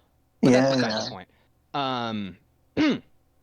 I would say, Ivan, Vero manages to, from a distance, just kind of, well, he seems to be following you somewhat, as that's what ET has decided. You just see a rock fall from the sky and drop down. Mhm. And this rock happens to land by a set of footprints. And I would say with that survival check, rather than trying to find the footprints in the first place, that survival check is what you would need to make in order to determine who these footprints belong to. And I'd say with the DC that you beat 100%, you are able to, conclude that these footprints are in the shape of Delilah's shoes. Mm-hmm. There's your trail. Also, a rock or a pebble? It's a boulder, actually. A boulder? A boulder? A boulder. A boulder falls down. The boulder from Avatar falls down. It's not a rock. Um, The boulder. The boulder feels conflicted about this obvious copyright infringement. Nice. But yes, no, yeah, it was more like a pebble rather than just a straight up rock that just fell. But it's enough for you to notice it. Okay. You have a trail to follow, and it I'll- seems like that ship is now inbound. Vero, you can see the ship, and you know who's on it. You know who's here. You, I feel like Nikolai, they you need know a that their in real own time. theme song at this point. Yeah, they do. Okay, so You need to commission it. What? Yo, get clock on it. Clock! you need clock. Clock again! Give us some trumpets Get us some trumpets. and a Yeah. saxophone. And a saxophone. I'll see what I can do, Sparks. Just for you, buddy. Thanks. Fuck, I'm Um. gonna have to pay Clock so much for the music he's done. Okay, so besides that, we're gonna zoom back in to the rest of you. Now, just to That's the double shadow check, of my girl. Ivan, you are indeed following the footsteps of Delilah? Yes. Good. Alright, we're gonna cut back like I said before, and I think after initiative rolled. Did the link not copy? Let me go pull that up again. Control C, go back, Control V. There we go.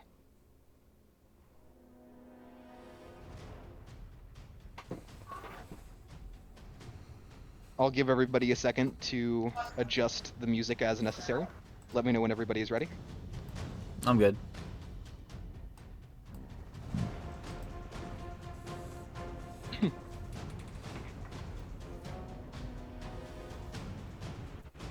Is everybody else good for the music?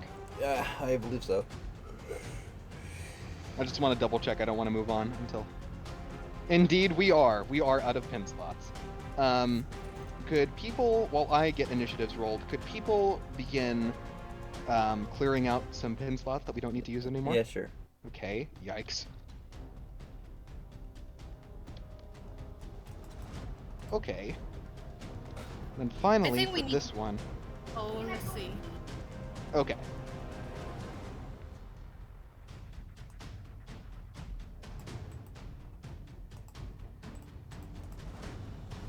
Ba-ba-ba-ba. Papa.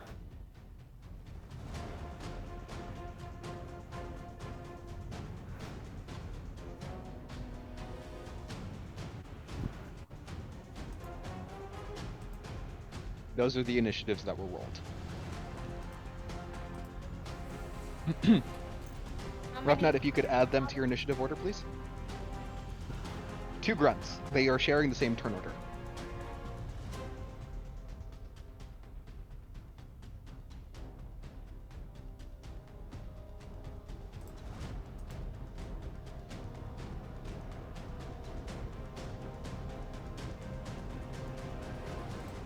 All right then. First in the turn order is indeed Royal.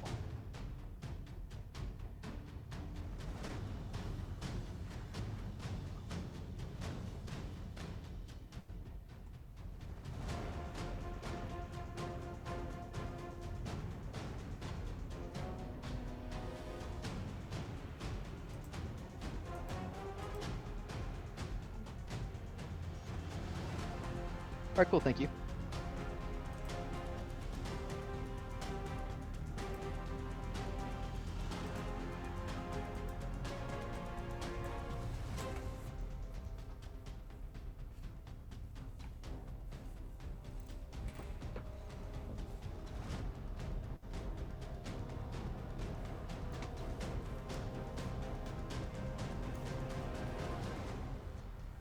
Very nice.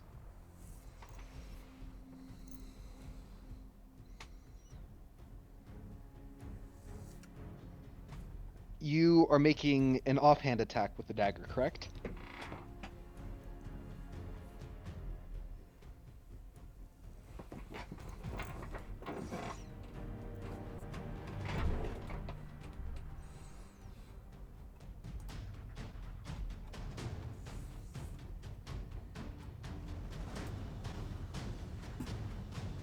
Dual wielding feat. Let's see.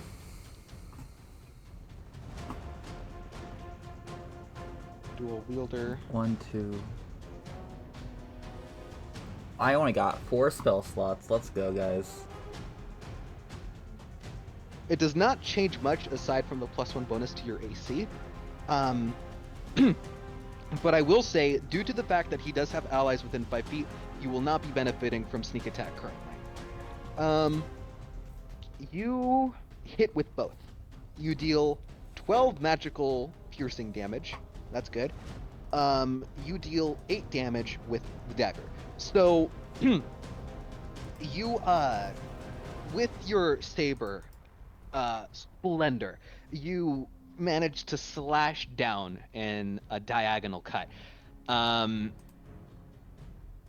You manage to connect directly with the big man. Not the big man, the leader. And it seems that you catch him off guard somewhat with this sudden attack and a burst.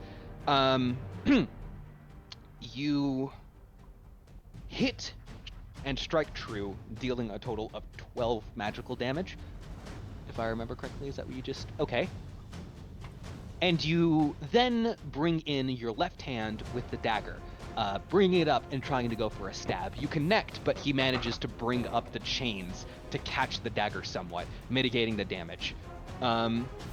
You deal half damage from your dagger, because it is not magical.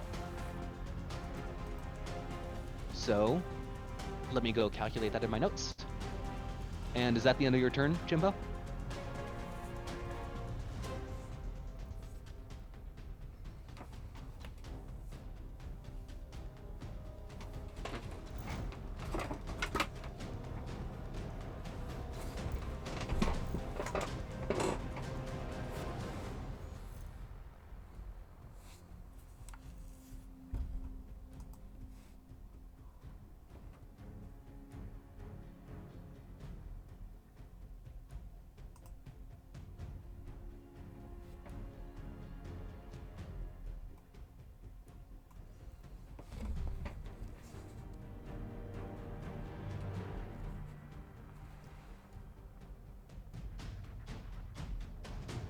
Okay, cool. Next up. That's going to be Vincent. Vincent, you're up. Alright, I'm just making sure that's Alright, so... I'm gonna... How does Maggie and Dennis look? Are they looking ready to fight? Glad that you asked that. At the end of the initiative order, there is currently a lair action that will happen. This lair action will determine what the NPCs do. So at the end of the turn order, every single NPC, both friendly and non-friendly, will take their actions and do what they need to do. Okay. You see that Maggie and Dennis are immediately up in arms. Maggie is more so focused on Dennis still, somewhat, actually. And Oh shit! Hold on, I need to check something. Yeah. Alana did something that I don't know if that. I need to double check the wording of that spell. Hold on.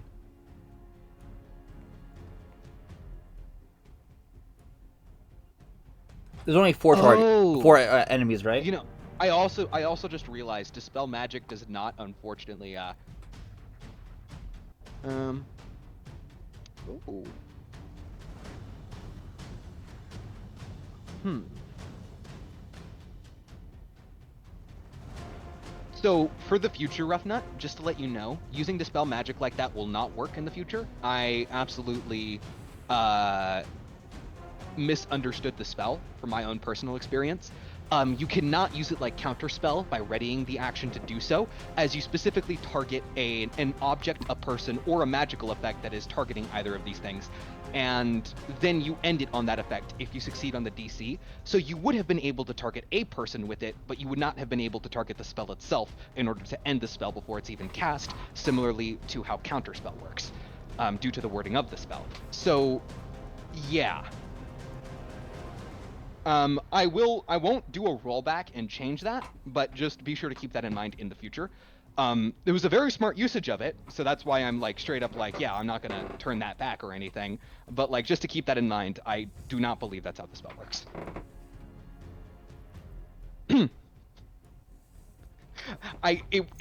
It's an instant effect that was going to affect a large portion of the room. Okay, all right. Well, it still worked anyways, is the main point, is that it still worked. Just be sure to keep in mind in the future that something like that most likely isn't going to work again. Unless it's a single, like, target effect, then... that's beside the point. Um, so... Okay, no, we're good. We're good. I just double-checked. Wording, nothing big is happening. To you, Vincent, Maggie, and Dennis, Dennis's attention is turned towards the death dogs. However, he is immediately distracted by Maggie getting up and pointing her gun at him now. She seems to have tears in her eyes right now for whatever reason. But you see Dennis's wife manages to react finally in time and basically duck and covers underneath the table. Dang it. I was gonna do something with that table, but Because now, now that Maggie currently isn't pointing a gun to her head, she has a chance to get away. okay. Okay, so what Vincent's gonna do, I'm going to bonus action,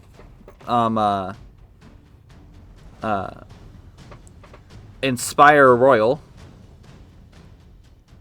This is what you can do. You can pick from that, Jimbo.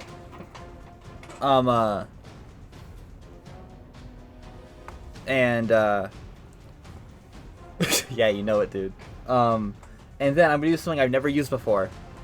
I'm going to animating performance. Oh. Yes, it's a new thing. I'm gonna grab I'm gonna grab the quill, my dagger that Rusty gave me on my birthday. I'll do it for you.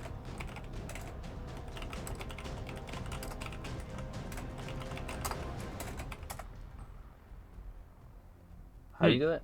You'll do it for me, huh? Yeah. And I'm gonna animate it. It gives this stat block. I send it to you in DMs. Maybe this. New class. I send it here to we you in are. DMs. I figured it out too. Oh, Hold on. cool. There we go. As an action, you can animate one large or smaller non-magical item within 30 feet of you that isn't being worn or carried. The animate item uses the dancing item stat block, which uses your proficiency bonus. The item is friendly to you and your companions, and it obeys your command. It lives for 1 hour until it is reduced to 0 hit points or until you die. In combat, the item shares your initiative count, but it takes its turn immediately after yours. It can move and use its reaction on its own, but the only action it takes on its turn is the dodge action, unless you take a bonus action on your turn to command it to take another action. That action can be one in its stat block or some other action. If you are incapacitated, the item can take any action of its choice, not just dodge. When you use your Bardic Inspiration feature, you command the item as part of the same bonus action you use for Bardic Inspiration. Once you animate an item with this feature, you can't do so again until you finish a long rest, unless you expend a spell slot of 3rd level or higher to use this feature again. You can have only one item animated by this feature at a time. If you use this action and already have a dancing item from this feature, the first one immediately becomes inanimate. So where is the stat block? I sent it to you in Did you DM it to me? DMs. In DMs. Okay. Could you do me a favor real quick? I can read that, but can you take a direct screenshot from your computer so I can have a better image to look at? Rather than a picture from your phone? Okay, so it has, holy shit. Yeah. Wow. Oh, that's plus. I thought it was times. I was like, holy shit, this thing has 90 hit points? Like, okay, so it has a 16 AC and it has hit points of...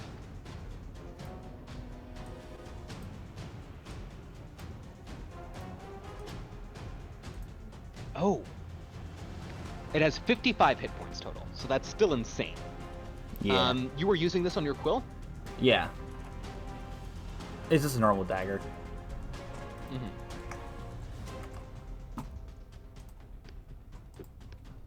But it also has that. So, what are you gonna... Is that the end of your turn right now? I believe so. That's my main action. I did Bardic Inspiration. Can I do something with it? Yes, because you used Bardic Inspiration, you can control this object directly on your turn, as if you used a bonus action to control it too. Alright, so I can attack with it, right? I can? If that's what you want to do, you can do any action with it because you used your bonus action to command it by Alright. spending a Bardic Inspiration. So it is the end of your turn, but we are going immediately to your dagger's turn after that. Okay. And thankfully, we don't have to add it to the stat block as it's based on your initiative. Yeah. So, I'm going to... so is anyone... Are any of them holding any weapons? The closest thing to a weapon you could see is the leader holding those chains. Oh, that's probably keeping that guy restrained. But Can I it try- seems the leader did something fancy with his hands earlier, too. 1 second. Sorry. I thought you were texting. That's okay. That's why I kept looking you. Yeah, that's okay. Thank you. Love you. Mark's mom. Okay, sorry about that. My mom was being cool. Can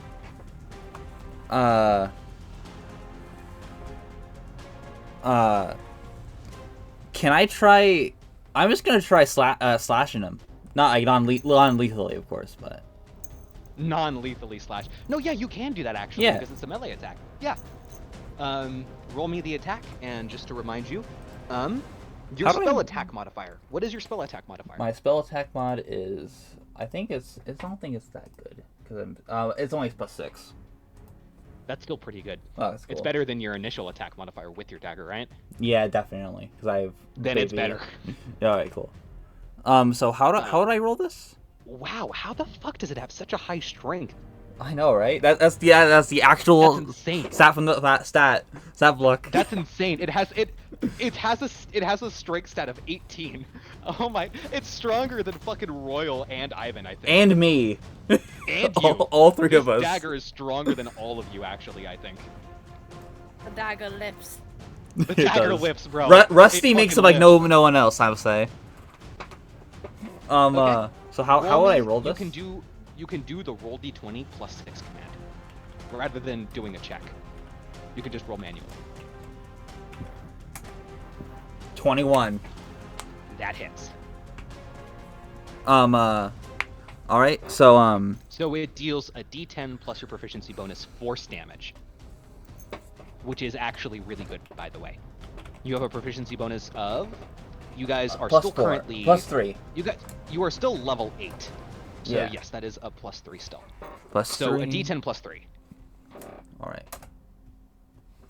8 Nice. force damage. Very nice. Describe to me how Vincent does this, please. Vincent going to describe to me like his order of actions in his turn, like what he Yeah. actually does. So Vincent goes he first looks over to his mom and dad, sees how they're reacting to this. Then he sees Royal just zoom over to the guy, and he's like, all right. I really wish we could just not deal with this. And then he says, good luck, Royal. And then he goes to his side, picks up the quill that Rusty made him for his birthday. Never reused it before. And he kind of tosses it up in the air, like kind of flips it like a knife trick, and then whistles like Yondu. You're doing the Guardians of the Yondu. Galaxy. Yeah, I knew it. Yeah. And then it just goes, just flies forward. Exactly. A stream of red light. So you whistle and your dagger flies forward with an insane speed. It seems to have come to life with your magical words and your whistle that appears to have glowing mills enchantments laced within it. Flies forward, strikes true once again. It does not go clean through him. However, after stabbing directly into his chest, you manage to recede the dagger with a whistle as well. Yeah. I'm out of spell slots. I'm almost out of spell slots. Gotta make do what I got. All right. Hey, that's good. You're actually Yeah. using a good feature now. It is. It's really good. Yeah. And I think that's Is that everything the end for of your me. turn? Okay, that means now it is Alana's turn. Oh man.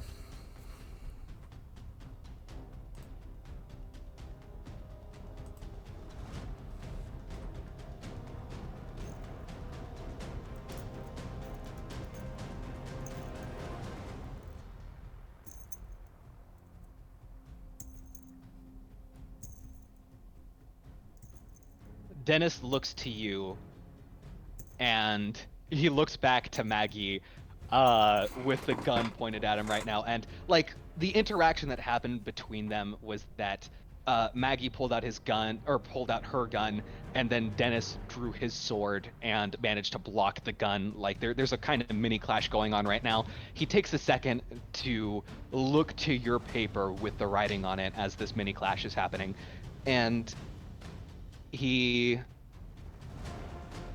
nods to you.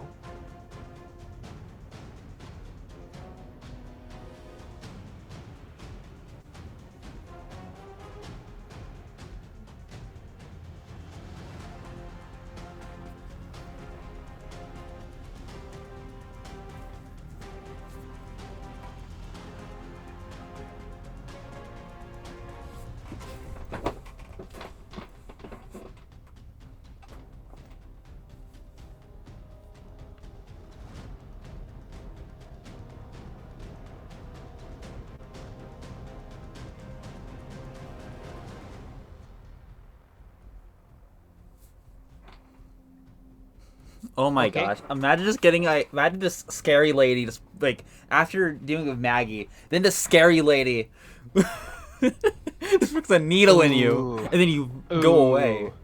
Ooh, I'm wondering right now. Oh, I'm wondering right now. You didn't even actually. give her a warning. You just talked to Dennis. Hey, Barry, I have a question for you, Barry. You guys are level 8. It's been a while. Do you think I should be mean right now? I don't think you should be mean. Me and okay. We have been doing a lot of rolls tonight. Yeah. Okay, I'll let her be willing. I won't be mean. I could be though. No. Mainly because you have You- spell slots now, so we're second level. Yes. That's another big factor of it too. Well, it was actually a big factor of why I considered like, oh no, she wasted her spell slot. She needs to make a check, and what if she succeeds? No. Where exactly are you teleporting her?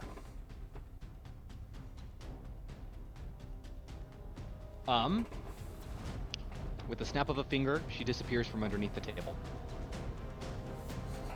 You could have just vaporized her.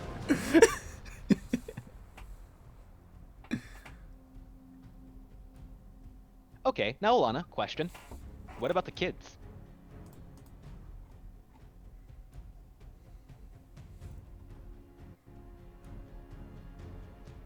I'm out of dimension doors. I can't get them out of there. God, I swear she lays a hand on the kids. part of the deal. He knows this. Damn it. Goddamn your Faustian deals. Alright, oh, give me a second.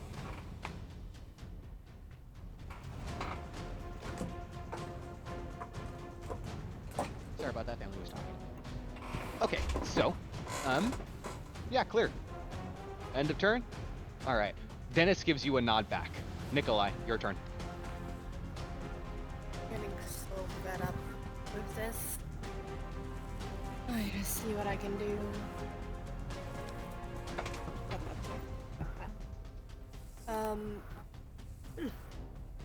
I only have one spell slot left, so I guess I'm just gonna do this.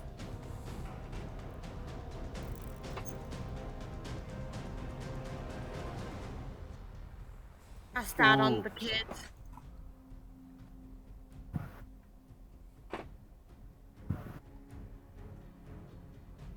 Okay, alright, yeah, cool. Good. It's Tennessee. And what, like, is there anyone who has like an ally? Is there any enemy who has like an ally that is near them? I'm just gonna shoot. The chain guy. The chain guy and technically speaking, you will not be able to benefit from sneak attack on either four of these guys, as they are close to each other. They did not get a chance to disperse yet, as combat happened extremely suddenly. They did not have a chance to get into position if they had one. However, you can still shoot, and Royal is still close to them. I'll also double check real quick the exact wording of class. Look up class feat for sneak attack. Oop.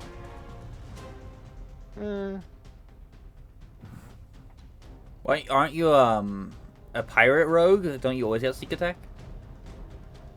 Nikolai needs to be within 5 feet to get that. Oh, okay. No, let me read Oh, this. actually, you don't need advantage on the attack roll if another enemy of the target is within 5 feet of it. That enemy isn't incapacitated, and you don't have disadvantage. Okay, so I was thinking of Swashbuckler. I was thinking of Swashbuckler's extra sneak attack. You will get sneak attack on it. Royal is there, so you do get sneak attack on the leader specifically. Good.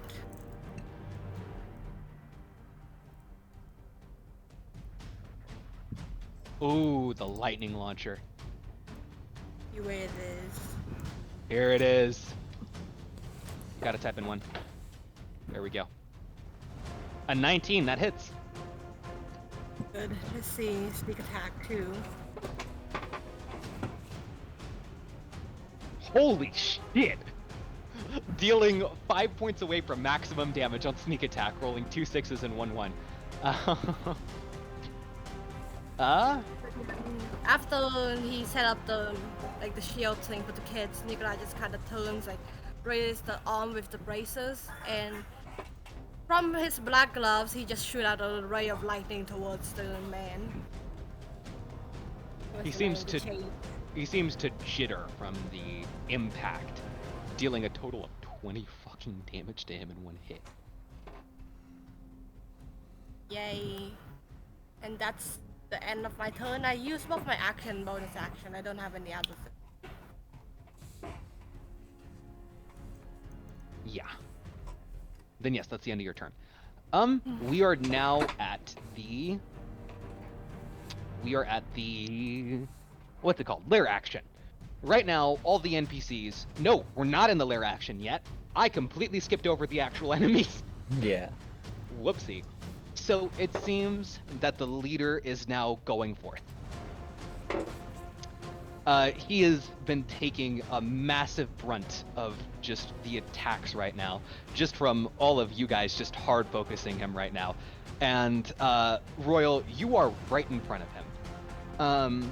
You see him look at you, and despite both of his eyes being obscured by both the mask and this darkness that can be found within the eye hole, you can see just a feeling of like contempt towards you.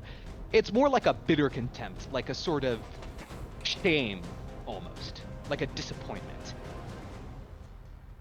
He raises a hand to you, And as a bonus action, he is in a gang. Yes, he's a shadow wizard and he's in a gang, and he has money. But yeah, as a bonus action, he raises a hand to you, and he is going to make an attack roll against you.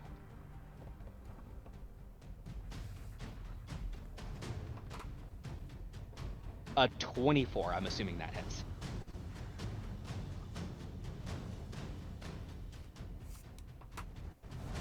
Unless you might have... Do you have any kind of special ability you can use, Jimbo?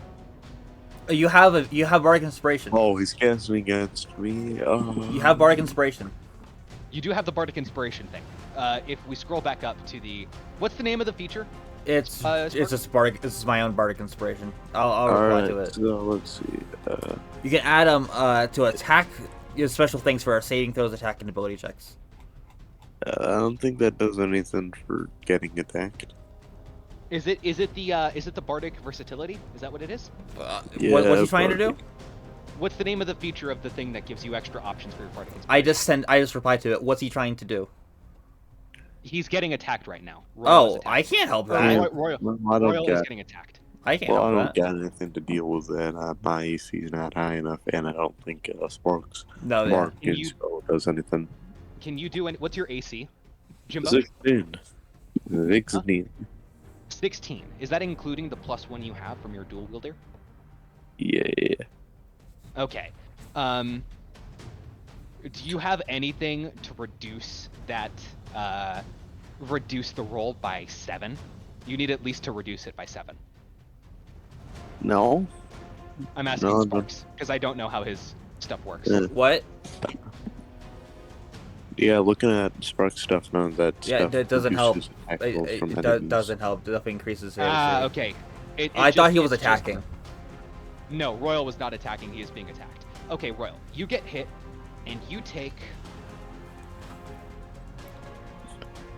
6 force damage, and you are pushed back 15 feet onto the table as this man raises a hand, and just a pulse of energy just comes out of it. It's unlike anything you've ever seen before. For those of you that have seen Ivan fight before, as well as Raiden with their Hashoken, or the 8 impacts technique, you could say it resembles that somewhat, but it is nowhere near that. This is pure energy that is emanating from this man's hand, and if anything, you could rather compare it to whatever the fuck Abba was doing when you guys fought her before. Royal, you are knocked back 15 feet, you take 6 force damage, and you are now on top of the table. You get knocked back and you start rolling onto this table, fucking up the tablecloth, sending cutlery everywhere, spilling a lot of soup and getting a lot of it onto your outfit.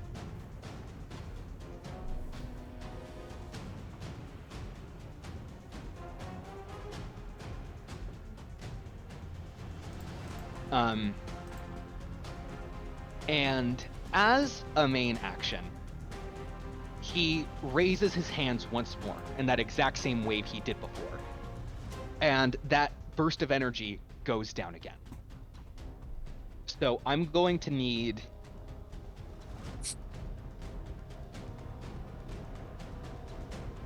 I'm going to need all of you guys just in this room right now to make wisdom saving throws. If you have... Once again, like I said before, if any of you guys have anything against the charmed condition, calculate that into, but I don't think you do. Royal, but I do need wisdom you can saving use throws. that bardic inspiration if you want, Royal. If you fail, Yes, Royal, you can use the Bardic Inspiration to help you out. 14.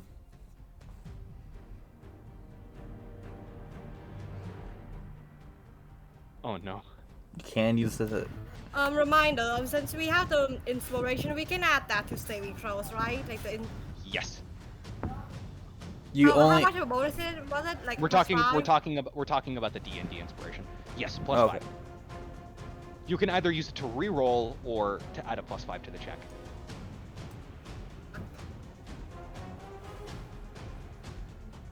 I think I'm gonna reroll that. Oh, yikes. Yeah, I'm gonna reroll that. So we have a reroll from both Nikolai. Yes, you can reroll, Jimbo, if you want to spend your inspiration that you've been hoarding. Oh my god. No, Better 15, than a 14, natural one, at 13. least. Yeah. We just needed 12. You had 10? Oh my gosh, Jumbo. Doesn't matter. Why do you have to steal that inspiration from me? You can use the barbaric inspiration if you want. I think even with the bardic inspiration, I don't think it will succeed. No. no, it won't. If he rolls an 8, he'd be able to get the 4 up to a 12, and then we'd get the funny 14, 13, 12. Okay. So, to explain to you guys what's happening right now, this wave of what feels like pure mental energy just descends upon all of you, everyone in this room. All of you guys start looking at each other. And it becomes incomprehensible. So, you guys can repeat the saving throw at the end of your turn. Until you guys succeed against the DC, any creature that you can see within 80 feet, you cannot recognize at all. It is incomprehensible. Everybody looks the exact same to you. It's like... It's as if everybody was just replaced with what could best be described as something that your brain just cannot comprehend. You can see them, you know they're there, but you cannot make out any features, any definitions, and if there are any, they are constantly changing and forming and bubbling, and you just cannot tell at all. Good thing I have counter charm. Yes, you can use your counter charm ahead Yeah, of time. on my This turn. is also one of Yeah. this is the only time counter charm will ever be useful. Yeah, exactly.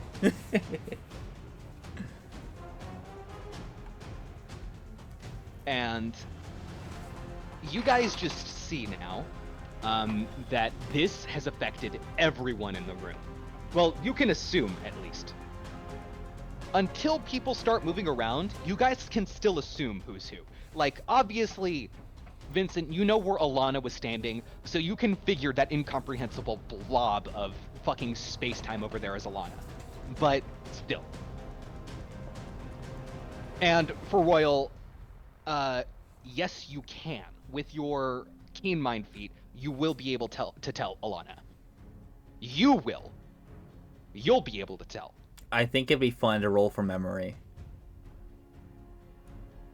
The keen mind feat, it's something that Alana has. Yeah, I know. But for us, if we roll at disadvantage or something, history.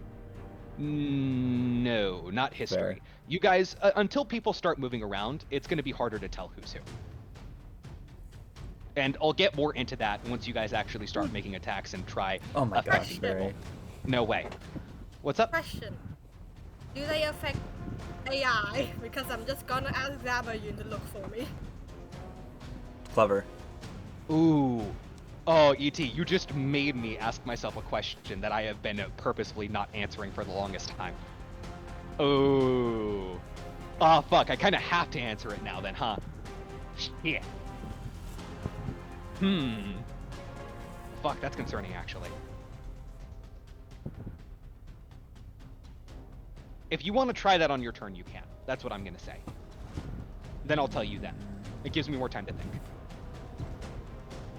Hey, what? Yeah? Just so you know, I only have 50 more minutes, just so you know. Yes, I know. We're Cool. probably not going to be able to finish this. Just making sure I give you a lot of heads up. Good ahead of time. Yes, but just to keep this moving a little bit quicker, we're just gonna make sure that, you know, anything that anybody wants to do, they'll do on their turns, and they won't do in the middle of turn order. That is the end of the leader's turn. All of you guys are affected by this. From what you can tell, Royal, the space that was inhabited by the big boy starts rumbling and moving, and there is just blob of force that is just heading directly towards you right now. And let's see here.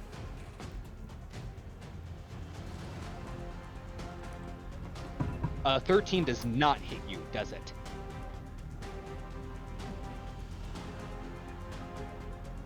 You thankfully, despite your brain feeling mushy and the absolute mindfuck that is going on right now, you just managed to duck out of the way effortlessly.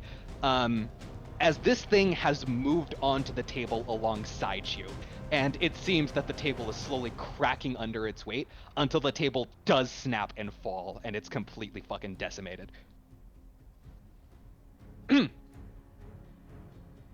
So, clearly, this thing is still the big guy. You can assume that. But other than that, two blobs that were on the side of the death dogs seem to start moving forward.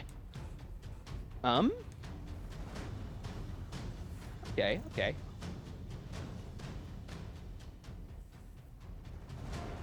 I almost rolled a D230. That would have been bad.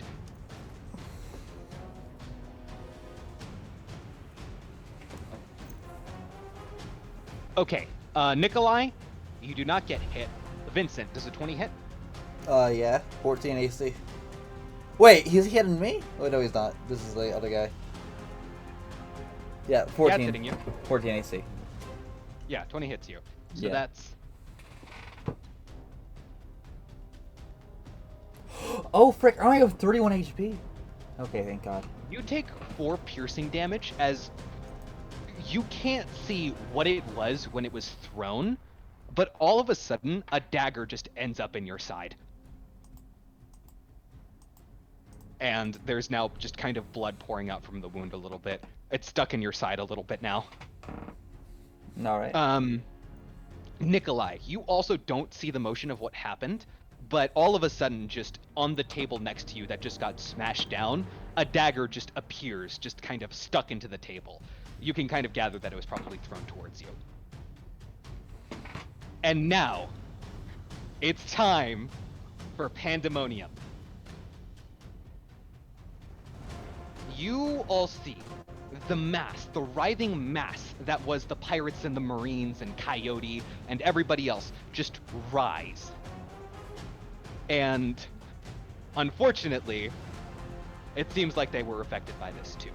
Aw, As man. a brawl starts occurring. The pieces are now shuffled. You guys, from now on, can tell me who you are going to attempt to hit. You will then roll a straight up D20. If you roll above a 10, you will hit your preferred target. If you roll below a 10, you will hit a target that I decide. You cannot hit the same target more than once in a row. So, for example, Vincent, if you try stabbing somebody with your dagger, if you roll below a 10, so let's say a 5, you end up hitting Royal. If you somehow have the ability to make another attack with your dagger, and you roll below a 10 again, you will not hit Royal again, but you will still hit another ally. Or somebody else, just completely random. And I say I choose, but it is randomized. You guys just don't get to see how it's randomized. Alright.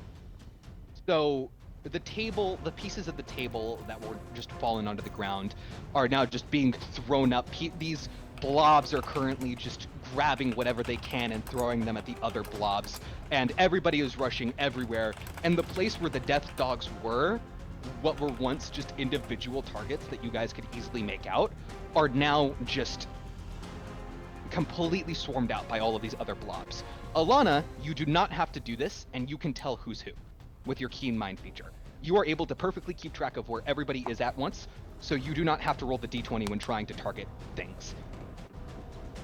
It's unfortunately not the same case with your teammates or your allies. So, depending on how things go, you might accidentally get hit if you don't play it smart.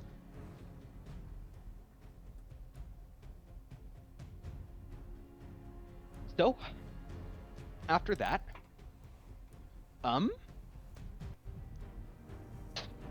Okay, so we are now going to move to the top of the turn order again. Royal, it's your turn.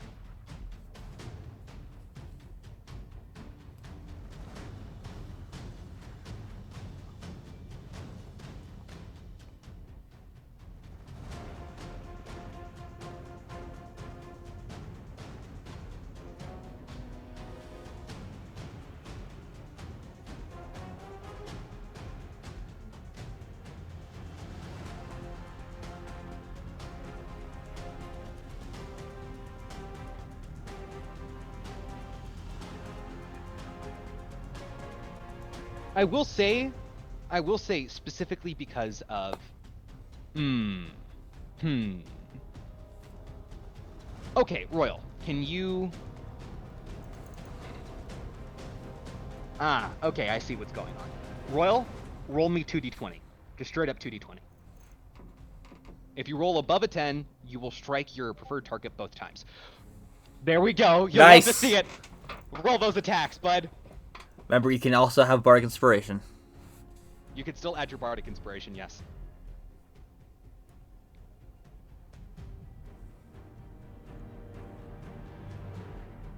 I move towards the wizard. That's so intimidating.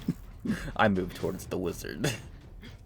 Gregory menacingly walks towards the wizard. The big guy gets an opportunity attack off on you as you got knocked back. Or sorry, Royal. I was thinking of Gregory because we mentioned Gregory earlier.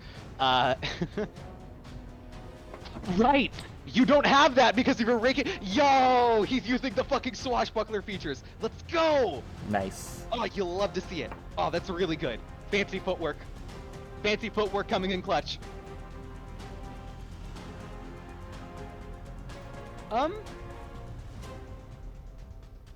No allies within 5 feet, no. I will say, however, that you do manage to, with the dagger against the big guy, you will be able to get sneak attack off on the big guy using the dagger, but you will not be able to get sneak attack on the wizard.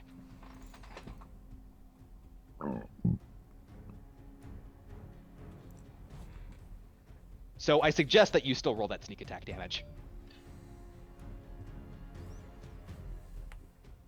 Yeah.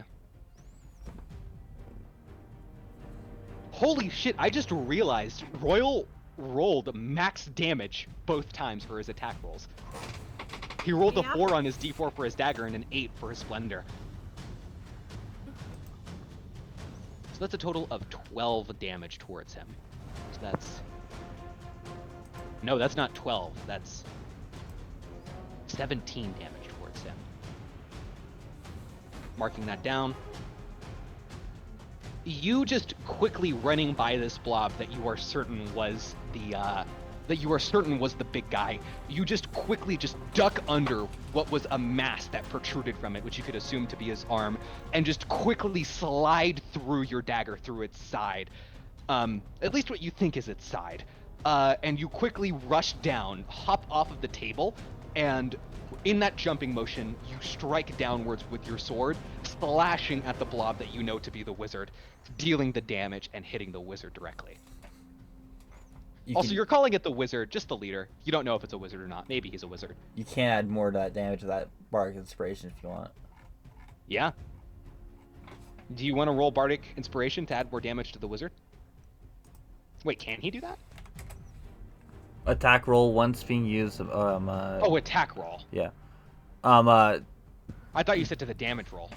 No, to the damage. All creatures within 5 feet of the target must make a con save, or if my spell DC of 14 on a failed save, they take thunder damage equal to the result of the original Bardic Inspiration roll. Yeah, it's too late. The attack already hit. He doesn't need to spend Bardic. You can make the whiz save, yes. You can make the whiz saves now. Dang it. No. So just to let you guys know, the DC 16. Okay, cool.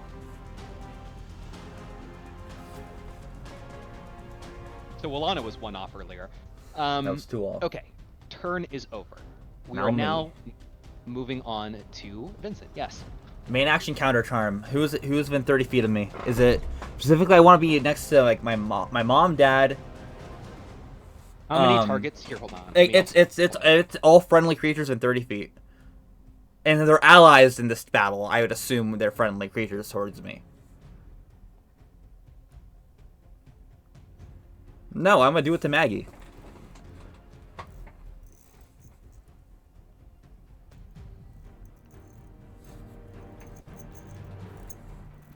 Ooh.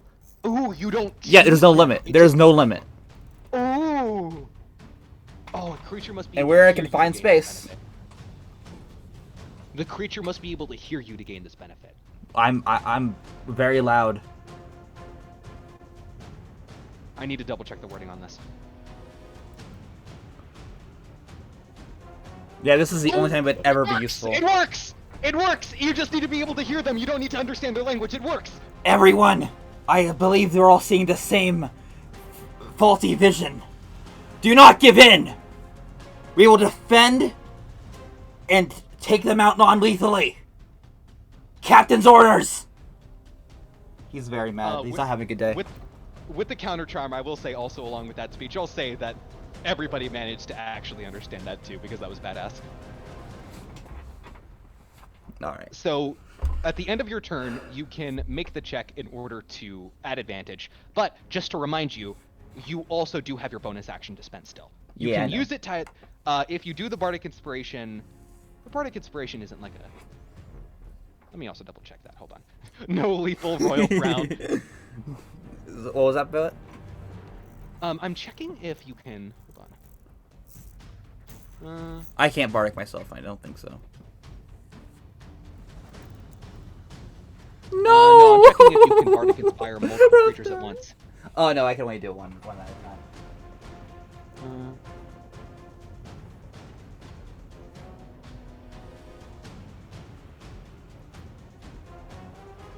You're thinking of maybe the inspiring leader that does multiple temporary HP. No, there's nothing saying actually that you cannot target multiple people at once.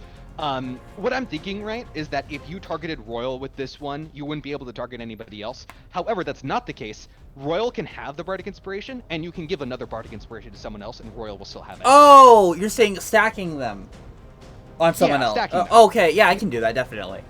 I was saying like give two at the same time. I'm like, I can't do that. Yeah, no, you cannot do that. You cannot do that, no.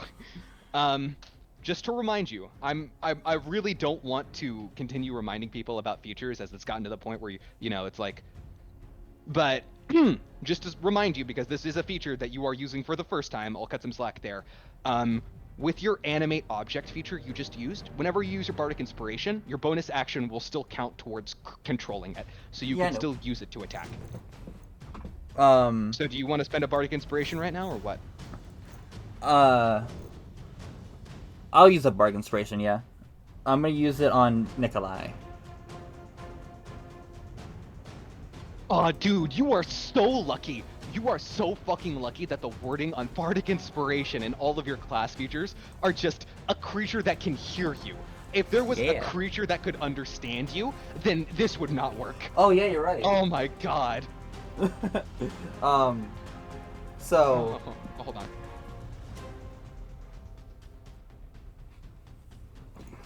I also want to do that save again. Okay, are you just using the bonus... By the way, just to double check, what are you using your bonus action for?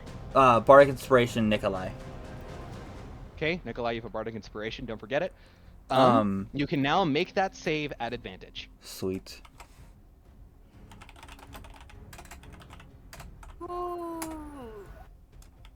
First roll does not succeed.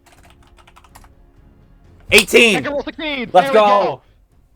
Vincent, after your words and your conviction and your determination, your vision is unclouded. You see them as these blobs slowly begin forming into actual people that you can see now. It's clear to you now. It's clear to you where your allies stand, where everybody stands, and the heart of this issue. What needs to be done. So, Vincent is then going to, I'm right. They're on the other side of the table, right? I'm just gonna go, to, my siblings, Alexander and Julia, real quick. And I'm kneel down. They're in their cage, right? Yeah. Hey, sorry we had to meet like this. Your older brother's gonna fix this. Don't worry. I got you. Let's talk later. Then gonna get up, jump on the table, and I'm gonna Yondu my dagger again, my bonus action. All right. Who are you targeting? The wizard, the shadow wizard. Mm-hmm. The shadow wizard that's a part of a gang that makes money. Yeah. But Jimbo's name is funny. So roll 1d10 to hit, but +6. Yes. D20 to hit +6. Oh, put d20. Thank you. Yeah, D10's the damage die. That 20. Holy I want to slice that mask off. So that's a total of, okay. Roll a D10 plus 16. All right. If you roll a 10. Aw, damn. Can I slice that Nope. mask off? With the natural 20. Oh, yes, you can. Sweet. How does he You react to that? slice I see his The reaction. you slice the mask off, and the fragments just fall down as there is now this vertical wound going directly up from his chin to his forehead. Just the scar that is just a line across his face. As before you guys can get too clear of like an idea of his face, he puts his hands up to his face and he just shouts, "No! No. My heavenly visage cannot see this mortal realm. I cannot." And he's just basically obscuring his own vision right now. Sweet. So now. I cannot be seen and I cannot see and I cannot be seen. I cannot witness sin and sin cannot witness me. Sweet. And he's basically repeating a mantra to himself right now. Would he be prone now? No, he's not prone. 'Cause he's covering his considered vision? blinded. He's Blinded. considered to be blinded. All right, sweet. E.T., what's Good on you, blinded do? Sparks. Thank you. E.T., what does blinded do? I just picked a random person. Thank you. But A blinded creature can't see and automatically fails any ability check that requires sight. Attack rolls against the creature have advantage, and the creature's attack rolls have disadvantage. Sweet. Okay, now that's the end of my main turn. Now for my dagger's turn, because this is his own turn. No, you use your bonus action to command it on its turn. So that was the dagger's turn. What you just used it to Yondu. Lame. All right.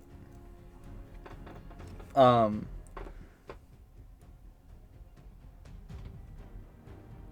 yeah, that's the end of your turn total. Yeah, I guess so. Then congratulations, buddy. You just had the most capitalistic turn on this fucking entire Let's go. combat. Alana, your turn. So I got 30 minutes left. Reminder, Alana, despite the fact that you still know where everybody is, they still are completely just like, it's this fucking hellscape of just things that you cannot comprehend. And normally, with a person that does not have a great intellect, it's just something that their brain just doesn't try processing. That is not the case for you. Your senses are being assaulted, especially with your passive observation hockey. It is giving you a massive migraine and a headache at the exact same time, which you didn't think was possible until now. A medical miracle has just happened right now, and the fact that you are able to experience both a migraine and a headache at the same time. And it's a bad one, too.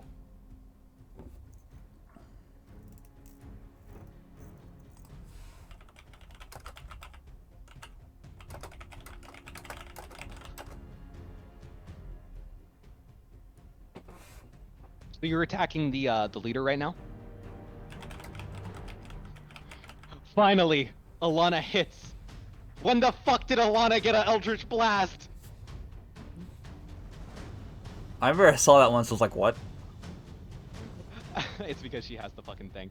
All right. Also, no. Leader is blinded because Sparks did a funny thing.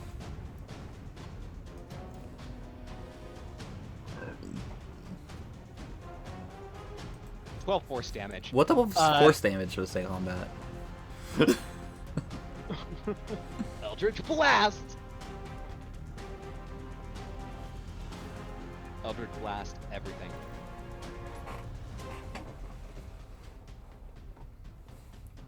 Okay, so let's see here. Rolled a natural one on that first attack too. That advantage saved your ass.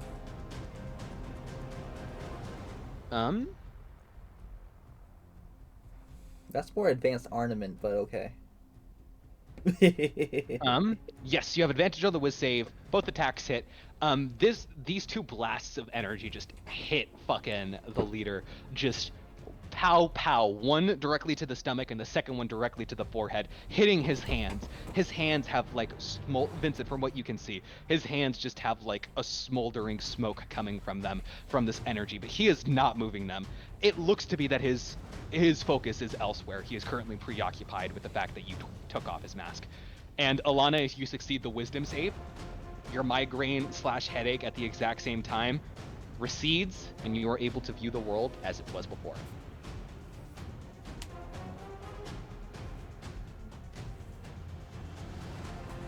I'm gonna start getting ready for work. That way I don't have to rush. End of your turn, Alana?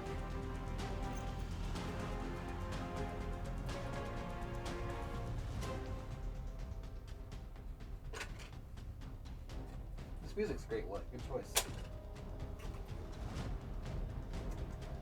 Oh. Nikolai turn? You have bardic inspiration, Yes, Nikolai. Gabba, you see through this for me? For you, Nikolai... Okay, Nikolai, RP this. To you right now, Nikolai, you cannot perceive anything right now. Your senses are being assaulted and all of that. Even with your bionic eye, I suppose, you cannot view the world around you properly. Everything is incomprehensible to your human mind. What do you do? Because he can't even rely on his own senses. He kind of end up blinks his bionic eye a little as he tries to counter Gamayun. Gamayun, I need your senses. Can you tell me what's going on outside? I can't see anything. Yes, sir. I can try my best. And you may make me an Arcana check. Oh goody, Arcana. I almost typed on the wrong account again.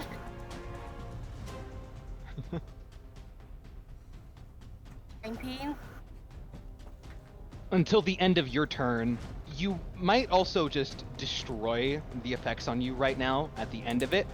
But for now, until the end of your turn, the effects are not present in you. Gamma Yun, it's not as if you're able to comprehend what is happening right now. It's strange to you. You think Gamma Yun would be able to see these things for what they are? Because Gamma Yun's just an AI, you know?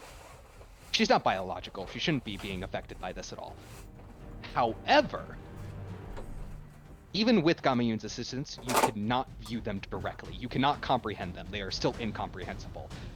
You No, just Gamma-Yun know to who's guide. who.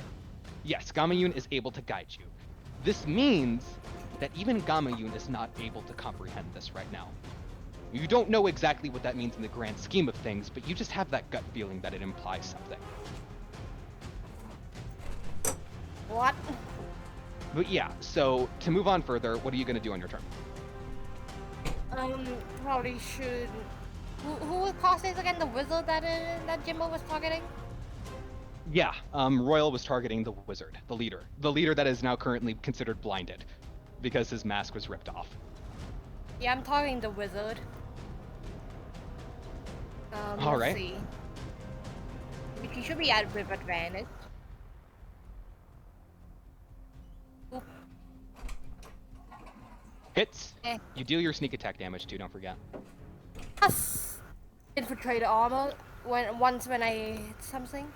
Yeah, once on each of your turn when you hit a creature with it, you deal an extra 1d6 lightning damage. Really? Yeah, I could show you it if you want. Yes, could you do that real quick? I'm not doubting you. I just like to see the feature directly so I can also understand the wording. Yeah. At the end, once on each of your turn. When When you you hit a creature with a lightning launcher, you're using Dimitri. Yeah, but that was the previous turn. Oh, that's true. You What was his name? oh. You did hit it. You did hit the I almost said lizard instead of wizard. You did hit the wizard earlier with the lightning. So, yeah, you can deal the extra d6 too at the end of your turn. Yay. Is that a clown going Now in the background? Yeah. I have no idea what's going on outside, and I'm too tired to care. You are a clown, ET. You are not just a clown, you are the entire circus. Roll the damage. Oh, did the music just end? 6. Let's see. So 6. Yeah, 37 damage. 37 damage total. Goddamn. Yeah. My mask! My mask, my holy seal! He's just still repeating that to himself. He is just in complete shock from all of this. As you still manage to deal all of that damage to you, he is still incredibly preoccupied. You're actually able to hear it with that Arcana check, and now you can make the Wisdom check at advantage, please. Yay. So I've been imagining this guy this entire fight. Does not succeed. At least it's not a 1. ET, get This is true. ET, get good from Sparks. How much damage did you deal again, ET? 37. 37. 37. Ooh. 37. You know another dumb idea I had about this whole thing? You know what? What? Clash, Nikolai's fruit versus whatever magic that wizard guy is doing. Right now, you see as this lightning that's shocking through him as he's jittering, you see what looks to be a translucent seal appear in front of him. And it shatters. Your attack does hit still. However, after it reaches the health limit that he has set, the rest of the damage does not go through. To tell you, the total of damage that has been done to him is 60 damage. Which, and you guys are gonna hate me for this, reaches his health gate. And you see, as this seal is broken, not the wizard, the shadow wizard, whatever you want to call him, the big boy that the chains were attached to. The chains appear to start glowing. This seal that was broken infuses itself into the chains as it seems the chains start clasping around the big boy even tighter. And it seems that the big boy starts to grow larger and larger and larger as it gets to the point where his chains are nearly about to be snapped off. The big boy is now considered to be, hold on, before he was considered to be a large creature, but now, give me a second to double check.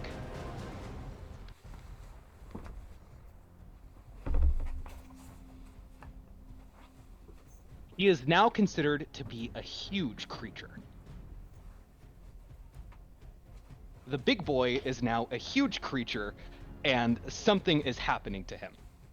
As the sleeves on his robe rip off to reveal, yeah, big boy shredded. But that is the end of this interaction right now. Nothing special happens. Nikolai, was that everything on your turn? I mean, I don't think I have anything else I could do. I'm looking.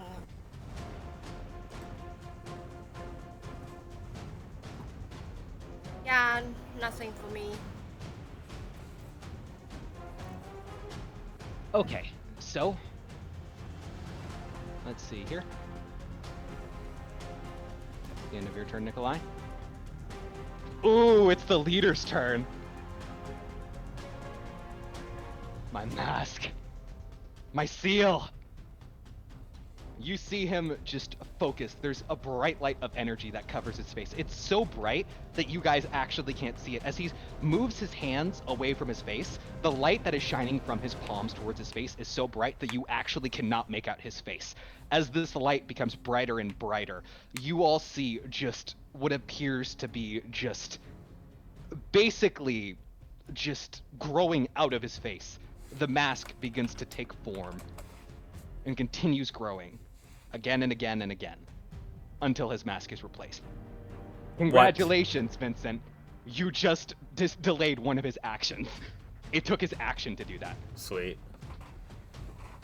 As a bonus action, he looks to you now, Vincent. And he whips the chain that was controlling the large boy, and it sends the large boy into a frenzy, with you as the target. Wait till you get my Does he wait till I tell my mommy on you? Oh my god. What do Oh, you have no. an active image? You see, Black Doltruct, that's what the point of the mask is! The what? That's what the porn of the mask is? That's what the point of the mask is! What the fuck? I heard not that. That's what the point of the... What the fuck, Spark? No, did anyone else hear it? I could not have been the only one who heard of that.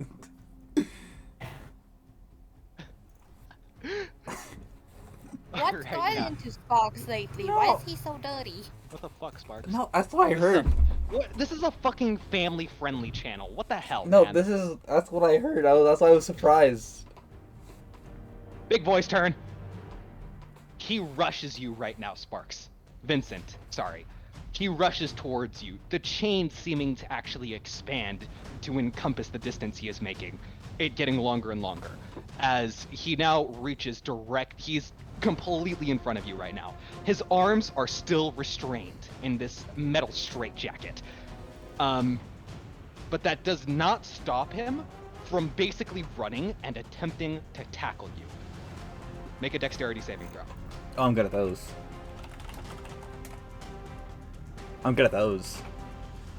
Nice. I do a flip. Can I jump on his back? I need to double check the wording of this.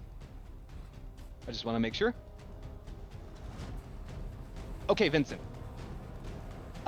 He completely runs towards you. This huge creature. That's basically what you can call him right now. You don't even think this guy's human at this point, as he just runs towards you and just throws himself at you with the full force of his muscles. Did he break the Thankfully, table? I jumped on the table. The table was already broken. It Oh, breaks right. the table even more. As you actually still get caught in it somewhat. You just take half damage, and you do not get the effect that would have happened towards you. Oh, right. I take some damage. All right. So, give me a second. You're just taking half of this, and I'm actually going to roll this in private real quick.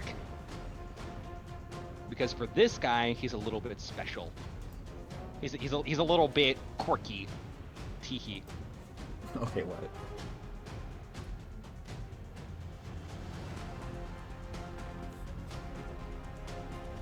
Okay.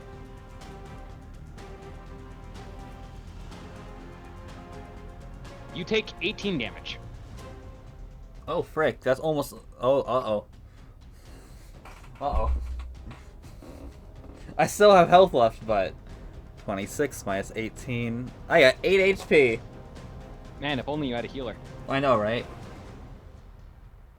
18? 18 damage, yes. Because you succeeded, so it'd be halved. Yeah, sounds 44 about right. plus 4. Alright. Alright, so now that is the end of the big boy's turn. Now you guys get to see what these two are doing. The two grunts, the ones that you basically could write off, you know? They had no names. They had no distinct features whatsoever. They had nothing to call their own. You all see them move together. And what they do is rather than picking up their weapons and starting to throw them or shoot them at you, all of that, you see them drop their weapons. They put the palms of their hands together. They put their foreheads together as well. And you see these two grunts form together into one being. Oh, Broken was right. And that is the end of their turn. As this new being is just huge. Not as big as the big boy, but is still really tall. And their cloak is even longer now. It's basically dragging on the floor now. They're a lanky motherfucker. Big, lanky motherfucker.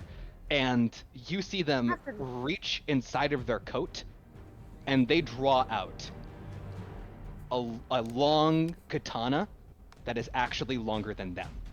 They draw it out of their scabbard with one incredibly long pulling motion.